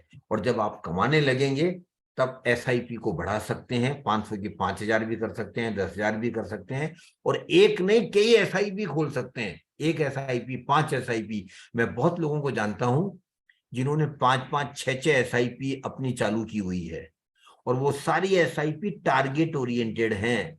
एक SIP घर लेने के लिए, एक SIP बच्चों की पढ़ाई के लिए, एक SIP बच्चों की शादी के लिए, एक SIP अपने रिटायरमेंट की जिंदगी जीने के लिए। तो you can have multiple SIPs, और थोड़े थोड़े पैसे से स्टार्ट कीजिए। फिर अगर आपकी आमदनी जब जब बढ़ती है, SIP को बढ़ाते रहिए। निश्चित तौर पर अगर आपने SIP 15-20 साल चला ली और लगातार चला ली, जो मुश्किल है, ज्यादातर लोग, फिर कहता हूं मार्केट में आते हैं, मार्केट जब ऊपर आता है जब बड़े खुश होते हैं मेरा पैसा बढ़ रहा है, फिर मार्केट नीचे जाता है, पैसा घट जाता है, वो घबरा जाते हैं, डर जाते हैं, वो SIP बंद कर देते हैं, अब जो पैसा भी नुकसान में निकाल लेते हैं। लेकिन एक बात राणा साहब आपको समझना चाहिए, सिक्योरिटी मार्केट में मार्केट हमेशा कभी ऊपर जाएगा कभी नीचे आएगा, ऐसा हमेशा होगा। ये मार्केट का बेसिक कैरेक्टर है, आपको बहुत गहरे में इसको समझना चाहिए। Market, this is the basic character of security market. Market will always go up and down because of other factors, वो फैक्टर्स की बात नहीं कर रहा मैं, लेकिन नॉर्मली मार्केट कभी ऊपर जाएगा फिर नीचे आएगा, फिर ऊपर जाएगा फिर नीचे आएगा। मार्केट ऊपर जाता है हमें खुश नहीं होना है, मार्केट नीचे जाता है हमें परेशान नहीं होना है। लगातार SIP की हमें से लगातार लंबे समय तक इन्वेस्टमेंट करते रहना चाहिए। और अगर आपने ऐसा कर लिया, फिर कहता हूं मुश्किल है, लेकिन अगर आपने क्लैरिटी रखी तो राणा साहब लंबे समय में आपको फायदा होगा, इसकी बहुत प्रबल संभावनाएं हैं, लेकिन फिर कहता हूं कोई गारंटी नहीं है। आखिरी में मैं 2 बात कहना, बहुत म्यूचुअल फंड में बारे में और बहुत कुछ बताना चाहता था लेकिन समय नहीं है, इसलिए आखिरी में मैं आपको 2 बात कहना चाहता हूं। और एक बात ये, राणा साहब कभी भी लालच में आकर हमारा पैसा हमें गलत जगह नहीं लगाना चाहिए। Ponzi scheme, chit fund committee, लोग आते हैं सर आपको बड़ा बड़ा वादा करेंगे, they will multiply your, they will double your money in 4 years, they will give you exorbitant interest, they will give you this or that benefit or incentive. They are all fraud. I am using very harsh word for them. वो सारे fraud हैं, क्योंकि वो पैसा, उनका कोई business model नहीं होता, वो पैसा कमाकर आपको पैसा वापस नहीं कर सकते। और जितने भी Ponzi scheme, chit fund committees हैं, ये एक दिन आपका पैसा लेके निकल जाते हैं, अपना दुकानदारी बंद कर देते हैं, और लाखों लोगों का पैसा पोंजी स्कीम, चिट फंड में डूब गया है। और वो किस लिए डूबा है Shivagami sir? Only because of greed, only because of greed people have lost money. क्योंकि ग्रीड होती है मुझे जल्दी से पैसा डबल हो जाए, मुझे जल्दी से ज्यादा फायदा हो जाए। That is practically not possible in investment. Sustainable, sustained effort and regular return you can definitely achieve in investment, provided you work hard, and that too for a years together, longer period. तो कभी भी लालच में आकर गलत जगह पैसा मत लगाइए। और आखिरी बात जिसके लिए मैं कार्यक्रम करता हूं, Anita ji, Anita Dixit ma'am, prosperity your right, समृद्धि हमारा अधिकार है। और समृद्धि के मायने Shivagami sir doesn't mean that I become Mukesh Ambani, that is not prosperity for middle class person. Prosperity to me simply means that I should have money when I need it for my basic needs, for my comfort, for my living reasonable life, and for enjoying my habits and my desires. So I again repeat to all of you, prosperity हमारा अधिकार है, ये दान नहीं है कोई हमें देगा, ये कोई भीख नहीं है जो हमें देगा। It is our right. We have to be prosper, and we all can be prosper.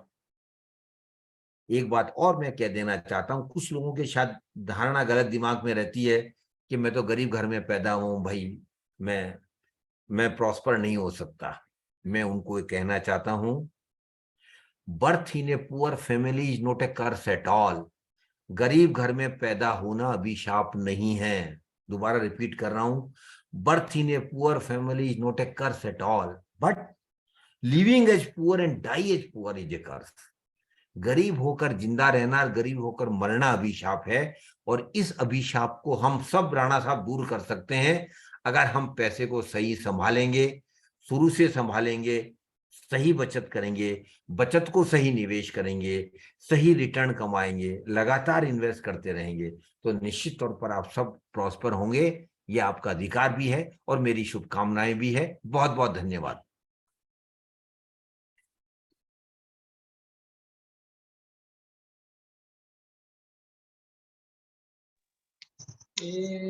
Thank you very much, sir. Now participant can ask question, any doubt. अगर प्रिंसिपल साहब और पटेल साहब हैं यहाँ तो मैं उनसे रिक्वेस्ट करूंगा अपनी ऑब्जर्वेशन प्रोग्राम के बारे में अगर दें, मुझे अच्छा लगेगा। बहुत अच्छा रहा सेशन सर, बहुत ही अच्छा, बहुत यूजफुल सेशन रहा। पर्टिकुलरली ये जो बच्चे हैं हमारे जिनको फाइनेंशियल अवेयरनेस इतना नहीं है, तो आपने जैसे वो सेविंग का इम्पोर्टेंस समझाया, फिर सेविंग को अच्छी जगह लगाना है, फिर गोल सेटिंग की फाइनेंशियल गोल कैसा रहेगा, और उसको अपनी रिस्क एपेटाइट के हिसाब से बैलेंस वे से ज्यादा जैसे रिवॉर्ड चाहिए तो ज्यादा रिस्क लेना पड़ेगा। तो टोटलिटी में आपने बहुत ही अच्छे से, बहुत शॉर्ट टाइम में बहुत अच्छे से ये टॉपिक को डिलीवर किया sir. Thank you very much sir. धन्यवाद, बहुत बहुत धन्यवाद सर। अब किसी प्रश्न, राणा साहब कोई प्रश्न हो? एक तो आयुषी तिवारी का मैं प्रश्न लेना चाहता। आयुषी जरा अपने आप को अनम्यूट कर लीजिए। Hello, sir. हाँ, Myself Ayushi Tiwari. I am 19-year-old. So, can I invest in sovereign gold bonds? you can. You can, definitely you can. You can, not only you can do, your mother can also do it. Your sister, elder sister cannot do it. Those who are above 18 can do it. Okay. Okay, sir. But I am not earning so much money. So, is there any option for me? No. You are asking two different questions. First, you ask whether I can invest. My answer is yes, you can. Now, second, Yes. your second question is I don't have money. Then you Yes. have to have money. I There is didn't- no, there is no other option. You have to have money. Maybe you might start earning. Maybe your mother may give some money to you. Start saving and investing at this stage itself. Sir, actually, I said that I don't have a lot of money to invest in that. My parents won't allow it to do. No, that's why minimum 1 gram gold price you can invest, Ayushi. Minimum Yes. 1 gram gold price. Suppose the gold price is 60,000 today of 10 gram. Then 6,000 only you can invest. Okay. Minimum. That is a minimum amount. Maximum there is no limit. That only I was trying to tell you that I am earning right now 10,000 per month. Great, So, great. I invest Great. or not? Yes, you can. Definitely you can. Thank you so much, sir, for your information. Thank God you. bless you. God bless you. How was the session? Hello. Hello. Yeah. हाँ बोलिए जल्दी बोलिए, मैं meeting में हूँ। I will ring you after 1 hour. हाँ, और कोई क्वेश्चन किसी का? सर मुझे अच्छे म्यूचुअल फंड सिलेक्ट करने हैं तो उसका कोई क्राइटेरिया रहता है कि आप कैसे सिलेक्ट हाँ करोगे सर, अच्छे म्यूचुअल देखिए फंड? मैं आपको, मार्केट में तो कितने सारे म्यूचुअल फंड होते हैं। हाँ आपने बहुत अच्छा प्रश्न पूछा है, लेकिन मेरे इसमें 2 फेजेज में जवाब है। पहली बात तो मैं आपको कोई म्यूचुअल फंड नहीं बताऊंगा। आपका पैसा है, आपको मेहनत करनी पड़ेगी म्यूचुअल फंड सिलेक्शन के लिए। उसके लिए आपको थोड़ी तैयारी करनी पड़ेगी, समझना पड़ेगा म्यूचुअल फंड क्या है, स्कीम्स क्या होती हैं। आप नोट कर लीजिए, 4-5 वेबसाइट मैं आपको बता रहा हूं, और आपको नहीं, सारे स्टूडेंट्स को बता रहा हूं, सारे फैकल्टी मेंबर्स को भी बता रहा हूं, ये नोट कर लीजिए। पहली वेबसाइट का नाम है म्यूचुअल फंड सही है। ये एमफी ने ये वेबसाइट स्टार्ट की है। इसमें म्यूचुअल फंड के बारे में बहुत इंफॉर्मेशन है। आप जाएंगे, पढ़ेंगे, समय निकालिए, पढ़िए, पैसा आपका है, फायदा आपको होगा। धीरे धीरे पढ़ना चालू कीजिए, 10 दिन, 15 दिन, 20 दिन, 1 महीना, 2 महीना पढ़िए, आराम से समझिए, हर सेंटेंस को समझिए और समझ जाएंगे। आप पढ़े लिखे लोग हैं जब आप। तो म्यूचुअल फंड कैसे काम करता है, क्या क्या स्कीम्स होती हैं, आपके लिए कौन सी स्कीम अच्छी है, ये सब आपको समझ में आ जाएगा। आप धीरे धीरे अपनी पढ़ना चालू कीजिए। उस दूसरी वेबसाइट का नाम है, प्राइवेट है, मैं उसकी मार्केटिंग नहीं कर रहा हूं, लेकिन मुझे अच्छी लगती है, उसका नाम है वैल्यू रिसर्च। Value research. तीसरी वेबसाइट का नाम है मनी कंट्रोल। चौथी वेबसाइट का नाम है ईटी मनी। हजारों वेबसाइट्स हैं, ये 4 नाम मैंने कैजुअल लिए हैं। इन चारों नामों से मेरा कोई रिलेशन नहीं है एमफी के अलावा। और एमफी का भी इसलिए बता रहा हूं कि ये वेबसाइट रियली बहुत अच्छी है, वास्तव में बहुत अच्छी वेबसाइट है। आपको म्यूचुअल फंड के बारे में समझने के लिए, ज्ञान लेने के लिए, डिसीजन लेने के लिए यहाँ बहुत मटेरियल आपको मिलेगा। ऑडियो भी है, आप सुन सकते हैं, वीडियो भी हैं छोटे छोटे, आप देख सकते हैं। तो अपना समय निकालिए, पैसा आपका है, पैसा आपको मैनेज करना, इसलिए आपको मेहनत करनी पड़ेगी।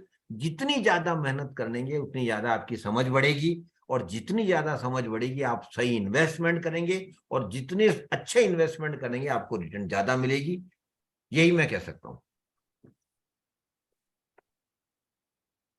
सर मेरा क्वेश्चन वो है कि मैं उनसे सपोज मैं कंपेयर करता हूँ तो कौन से पैरामीटर पर मुझे कंपेयर करना पड़ेगा? सबसे What पहले are the different parameter, parameters? पहला पैरामीटर है आपकी एज क्या है, आप कितना रिस्क ले सकते हैं। अब जैसे अगर आप 25 साल के हैं, 30 साल के हैं, आपको इक्विटी फंड में जाना चाहिए। ये एज ए जनरल एडवाइस कर रहा हूं मैं, क्योंकि इक्विटी फंड में रिस्क ज्यादा है लेकिन रिवार्ड भी ज्यादा है। तो अगर आप रिस्क ले सकते हैं, इक्विटी फंड में जाइए। और अगर आप कुछ भी नहीं जानते, स्टार्ट कीजिए इंडेक्स फंड से। एक इंडेक्स फंड होता है, इक्विटी फंड होता है, इंडेक्स फंड में जाइए, वो थोड़ा रिलेटिवली कंसिस्टेंट रहता है, और उसमें आप जाइए। फिर आप उसमें कई कैटेगरीज हैं। दूसरा जो आपको इंपॉर्टेंट बात देखनी है, आपको कितने समय के लिए पैसा इन्वेस्ट करना है। आप 1 साल के लिए इन्वेस्ट करना चाहते हैं, आप 10 साल के लिए करना चाहते हैं, आप 20 साल के लिए करना चाहते हैं। तो ये सारी चीजें हैं, आपको देखनी चाहिए। और हमेशा इन्वेस्टमेंट अपनी समझ के अनुसार, मतलब अपनी रिस्क के अनुसार करना चाहिए, अपनी टाइम होराइजन के अनुसार करना चाहिए। और म्यूचुअल फंड की बड़ी ब्यूटी ये है, खासियत ये है कि हर आदमी के लिए म्यूचुअल फंड में स्कीम अवेलेबल है। जो बहुत ज्यादा रिस्क ले सकते हैं उनके लिए इक्विटी फंड है, जो बहुत कम रिस्क ले सकते हैं उनमें डेट फंड कैटेगरी है। उसमें भी गवर्नमेंट सिक्योरिटीज में आपका पैसा चले जाएगा, तो कोई रिस्क, लिटरली रिस्क जीरो है। जो थोड़ा रिस्क ज्यादा ले सकते हैं लेकिन सेफ्टी भी चाहते हैं, हाइब्रिड फंड है। इनमें फिर कई कैटेगरीज हैं।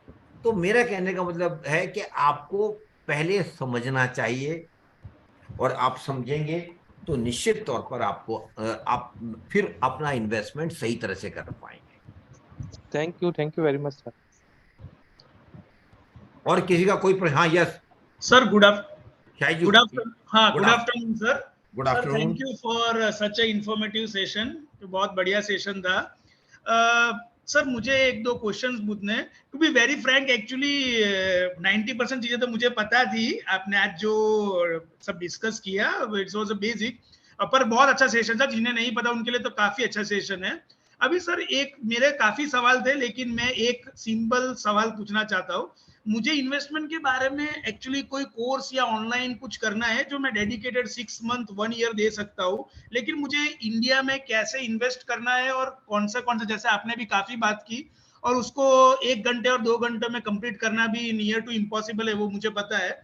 तो मुझे डेडिकेटेड टाइम देना, तो आप कोई ऐसा अच्छा कोर्स बता सकते हो जो या तो गवर्नमेंट चला रही है या तो कोई भी चला रहा हो, जिससे मुझे सब कुछ पता चल सके। हाँ, आपने बहुत अच्छा प्रश्न पूछा है, और उसका जवाब मेरा ये है कि आपने एक नोट कर लीजिए, अगर आप इतने इंटरेस्टेड हैं तो। सेबी ने एक इंस्टीट्यूट खोला है, उसका नाम है national institute of security market, NISM, national institute. और भी सारे लोग जो इंटरेस्टेड हैं सिक्योरिटी मार्केट में जॉब करने के लिए भी या नॉलेज बढ़ाने के लिए भी, तो वो NISM की वेबसाइट पर जाएं। और राजू साहब, वहां NISM ने बड़े कोर्स वहां डेवलप किए हुए हैं, ऑनलाइन भी ऑफलाइन भी। आप ऑनलाइन भी, फाइनेंशियल एडवाइजर का कोर्स है, बहुत अच्छा कोर्स है, आप जाइए उसमें। फाइनेंस के बारे में बेसिक कंसेप्ट, इन्वेस्टमेंट के बारे में basic concept, rather you will become expert to advice others. तो फाइनेंशियल एडवाइजर का कोर्स आप कर सकते हैं, और कई कोर्सेज हैं। आप जब वेबसाइट पे जाएंगे तो आपको इन्वेस्टमेंट से रिलेटेड और सिक्योरिटी मार्केट में जॉब अपॉर्चुनिटीज के लिए भी आपको NISM की वेबसाइट पर बहुत कुछ मिलेगा, पढ़ने के लिए, समझने के लिए, करने के लिए।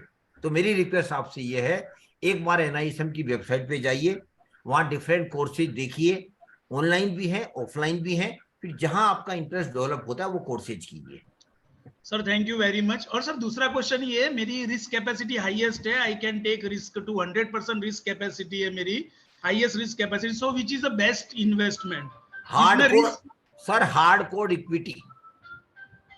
अब Okay. मैं किसी फंड का नाम नहीं बताऊंगा, आप मुझे ये एक्सपेक्ट मत करना कि मैं कोई फंड बता दूंगा आपको, वो मेरा डोमेन नहीं है, वो एक गलत बात होगी। But you must then start investing in hardcore equity fund, and particularly those equity funds they have performed consistently for last 10 years. उसमें इन्वेस्ट कीजिए और कम से कम 10-15 साल इन्वेस्ट कीजिए। ओके सर, उसके रिलेटेड ही एक दूसरा क्वेश्चन है, अभी इंडेक्स फंड बेटर है कि equity fund? I am already investing in long term equity fund, जैसे आपने अभी बोला मेरा म्यूचुअल फंड तो चालू ही है, पर ये मुझे ये पूछना है, इंडेक्स फंड बेटर है कि long term equity fund? Risk capacity is highest. देखिए, इंडेक्स फंड उन लोगों के लिए है जो रिलेटिवली कुछ जानते नहीं है, लेकिन इंडेक्स के अनुसार उन्हें रिटर्न मिलेगा। जितना मार्क इंडेक्स ऊपर जाएगा उन्हें कुछ भी नहीं करना। तो इंडेक्स फंड में म्यूचुअल फंड जो इंडेक्स जिनसे इंडेक्स बनता है उस कॉर्पोरेट में इन्वेस्ट कर देते हैं। आप इक्विटी की बात कर रहे हैं, उसमें क्या होता है, फंड मैनेजर के हाथ में लिवरेज होता है कि वो ऐसी कंपनीज में भी पैसा लगाता है जो इंडेक्स फंड में अभी इंडेक्स में नहीं है, लेकिन उनमें पोटेंशियलिटी बहुत ज्यादा है, उसको लगता है, तो वो थोड़ा रिस्क लेता है। और रिस्क लेता है तो एक अर्थशास्त्र का, जैसे मैंने बोला, रिवार्ड भी ज्यादा मिल सकता है। तो अगर आप इंडेक्स फंड उन लोगों के लिए है जो बिल्कुल अभी कुछ नहीं जानते, इंडेक्स फंड में पैसा डालना चालू कर दीजिए थोड़ा थोड़ा। लेकिन अगर आप रिस्क ज्यादा ले सकते हैं तो अच्छे हार्डकोर इक्विटी फंड में पैसा डालिए, लगातार डालिए, लंबे समय तक डालिए। Thank you very much sir, thank you very much for your valuable time. Thank you Raju साहब। Yes mister Ravikant. Jignesh Vaghela. Hello sir, नमस्कार। नमस्कार सर, काफी अच्छा सेशन लगा आपका। एक डाउट है सर मुझे, वो मैं पूछना चाहता हूँ। मैंने एक प्रॉपर्टी ली है अभी, तो उसके लिए मैं कुछ लोन करा रहा हूँ, और उसमें मेरा कुछ म्यूचुअल फंड में भी इन्वेस्टमेंट है। तो मैंने ये सोचा था कि कुछ मैं म्यूचुअल फंड से विड्रॉ करके और लोन के अमाउंट को कम कर लूं। तो क्या थोड़ा मुझे सजेस्ट कर सकते हैं कि व्हाट वुड बी बेनिफिटेड, किस डायरेक्शन में मुझे जाना चाहिए? मुझे अराउंड 9% के आसपास मुझे होम लोन मिल रहा है। म्यूचुअल फंड मेरा 3 साल पुराना है, ज्यादा पुराना नहीं है, तो मैं डाउट में हूँ। मैं समझ गया आपकी बात। देखिए, पहली बात तो मुझे नहीं लगता, आप ये पर्सनल बात कर रहा हूँ प्योरली, मुझे नहीं लगता आपको म्यूचुअल फंड से पैसा अभी विड्रॉ करवाना चाहिए। Okay sir. हाँ सर, हाँ, यही मैं थोड़ा डाउट में था कि वहाँ मुझे अभी भी, मतलब जो परसेंटेज में देखा जाए तो दैट इज मोर देन 9%। हाँ, और इसमें 9% वेरी भी करेगा तो मैक्सिमम 8 to 10 के बीच ही वेरी करेगा। तो मैं यही कह रहा हूँ। और अभी आपका इन्वेस्टमेंट वैसे भी म्यूचुअल फंड में केवल 3 साल हुआ है। यस। तो कोई बहुत अच्छा रिटर्न आपको मिलेगा भी नहीं कोई। जी जी। इसको मेरी पर्सनल, अगेन पर्सनल मेरा ये है कि आप म्यूचुअल फंड को टच मत कीजिए, लोन लीजिए। अगर आपकी रीपेइंग की कैपेसिटी है तो वो लोन लीजिए, और म्यूचुअल फंड में थोड़ा थोड़ा पैसा उसमें कंटिन्यू कीजिए डालना, तो वो आपको लॉन्ग रन में ज्यादा अच्छा रिटर्न देगा।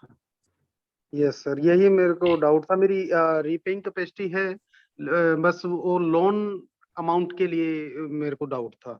थैंक यू सर, काफी अच्छा आपने एडवाइस किया। Thank you so much sir. Thank you, God bless you, thank you very much. Thank you sir for delivering quality content. मैं जिग्नेश वाघेला हूँ और मेरी एज 31 है, मैं गवर्नमेंट एम्प्लॉय हूँ। मेरा क्वेश्चन ये है कि सर मैंने होम लोन ले रखा है और अभी मैं पेमेंट कर सकता हूँ, मतलब होम लोन लिए हुए 5 साल हो गए हैं, 5 साल से मैं पेमेंट कर रहा हूँ, और मैं अभी ब्याज के दर है वो 9% समथिंग हो गए हैं, तो मैं अभी पेमेंट कर सकता हूँ पूरी की पूरी लोन की। तो अभी मेरा लेने के वक्त मेरा ये क्राइटेरिया थे कि मैं इन्वेस्टमेंट के दौर पर आईटीसी में दिखा सकूं और साथ में एक होम लोन भी हो जाए। और अभी ऐसा है कि न्यू टैक्स रिजाइम आ गया है, तो उसमें अगर 1.5 लाख के ज्यादा आपका ब्याज आ रहा है, इंटरेस्ट होता है, तभी वो होम लोन में फायदा रहता है, बाकी नहीं रहता है। तो देखिए, पहली बात मैं आपकी बात समझ गया। Yes sir. पहली बात तो न्यू टैक्स रिजीम आज मैंडेटरी नहीं है। हाँ हाँ। तो जिन्होंने होम लोन लिया हुआ है, जो होम लोन लेंगे उनके लिए न्यू न्यू टैक्स रिजीम में जाना जब तक मैंडेटरी नहीं हो जाए एडवाइजेबल नहीं है। क्योंकि होम लोन का सबसे बड़ा बेनिफिट ही होता है टैक्स में रिबेट मिलती है और बड़ी अच्छी मिलती है। तो मेरे हिसाब से आप होम लोन कंटिन्यू कीजिए, लेकिन आप जब अभी तो गवर्नमेंट ने मैंडेटरी किया नहीं, ऑप्शनल दिया है। यस। और एक्चुअली जो न्यू रिजीम आया है वो उन लोगों के लिए आया है जिन्होंने टैक्स एग्जम्पशन नहीं चाहते, उनके लिए ये अच्छा है, उनके लिए बहुत अच्छा है ये। लेकिन अगर आपके पास टैक्स एग्जम्पशन का, जैसे आपने इंस्ट्रूमेंट ऑलरेडी एक होम लोन लिया हुआ है और बड़ा अच्छा रिबेट आपको मिल रहा है, तो I personally feel that you should continue for more year till government have different new rules. पर सर अभी मैंने दोनों का कंपैरिजन किया वेबसाइट पे, तो मुझे ये पता चला कि जो रिटर्न मुझे रिबेट मिल रहा है आफ्टर फाइलिंग ITR, तो वो मुझे न्यू टैक्स रिजाइम में ज्यादा मिल रहा है, even though I have home loan. नहीं, आप, मैं तो खुद कह रहा हूँ न्यू टैक्स रिजीम बहुत अच्छी है। हाँ, लेकिन उसमें कोई एग्जम्पशन नहीं है, आप ये समझ लीजिए ना। एग्जैक्टली सर, इसीलिए कंफ्यूजन है। हाँ, तो आप समझ लीजिए। तो अगर आपने कंपैरिजन किया और आपको लगता है कि मैं टैक्स रिबेट के बाद भी घाटे में हूं न्यू रिजीम में नहीं जाने से, तो then switch to new regime. आप if you already analyse it, but generally speaking those who are availing tax exemptions in different categories, they are prone to continue for the time being till government makes new regime mandatory। ये मेरा कहना है बस। अच्छा, तो अभी new tax regime में नहीं जाना चाहिए। हाँ, अभी फॉर द टाइमिंग। अब देखिए, अल्टीमेटली गवर्नमेंट का मोटो ये है कि ये न्यू रिजीम ही चलेगी। गवर्नमेंट टैक्स एग्जम्पशन को खत्म करना चाहती है, that's the only motto of new regime. But लेकिन गवर्नमेंट थोड़ा ग्रेजुअली चल रही है, धीरे धीरे चल रही है, एक साथ वो झटका देना नहीं चाहती। इसलिए for the timing 1 or 2 more years you better continue and then let us wait what comes next। अगर फायदा ज्यादा हो रहा है न्यू रिजाइम में, फिर भी मैं कंटिन्यू करूँ ओल्ड में? अभी नहीं, अगर बहुत, देखिए, डिफरेंस अगर मार्जिनल है then I will advise to continue with the old regime. लेकिन आपको बहुत, आपने वर्ड यूज किया है, बहुत फायदा हो रहा है, then automatically you should switch to new regime between 5 and 7,000। yeah 5 it is negligible। Okay sir. And thank you very much. Mutual fund में आगे जो इंडेक्स फंड की बात हुई, उसमें एक क्वेश्चन है कि वो शायद निफ्टी 50 जैसे कोई फंड की बात कर रहे थे, ये क्या मैं सही समझ रहा हूँ सर? हाँ, वही निफ्टी, मतलब इंडेक्स फंड का मतलब ये होता है उसमें जो शेयर्स होते हैं वो इंडेक्स के ही, जो इंडेक्स बनाते हैं शेयर्स वही होते हैं, उसके बाहर के नहीं हो सकते। Okay sir, thank you. अच्छा राणा साहब, अब खत्म करते हैं।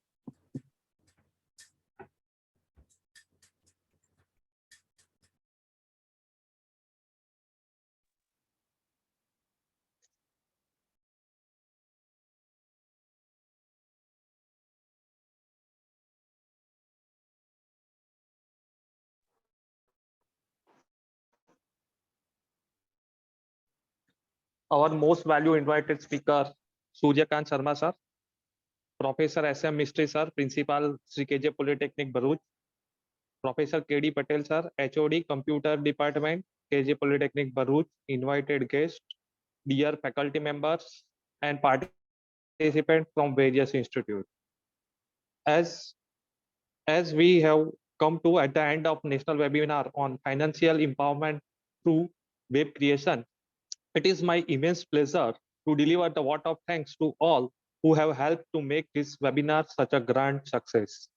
I am very grateful to Commissioner, Director Technical Education to encourage and motivate us to arrange national webinar that helps faculty members and students to enhance their knowledge. I would like to express my sincere thanks to Professor SM Mistry sir and Professor KD Patel sir for keeping faith in us and providing all the guidance and their knowledge. I would like to express my sincere thanks to all the active participation from various institutes across the Gujarat and outside the Gujarat, and keep interest shown by all the participants to learn financial concepts. Last but not the least, I am thankful to all who have directly or indirectly helped us to make this webinar successful. At last, on behalf of all, I would like to express my sincere gratitude to all speakers, Sri Suryakant Sharma sir, on this stage, and we thank you for being with us. It's been a great pleasure. Thank you very much. With this, we conclude. Now, Thank I you, request Rana. all the participants for the. Thank you, Rana Sahab. On my behalf and on behalf of MC, I am thankful to all of you, particularly respected principal, respected HOD, and you. Of course, you have made sincere efforts for this program. And to all the participants who have joined this program, we will definitely keep continuing this mission with all of you. And whenever opportunity comes, Patel Sahab, I would be happy to come to your college as well.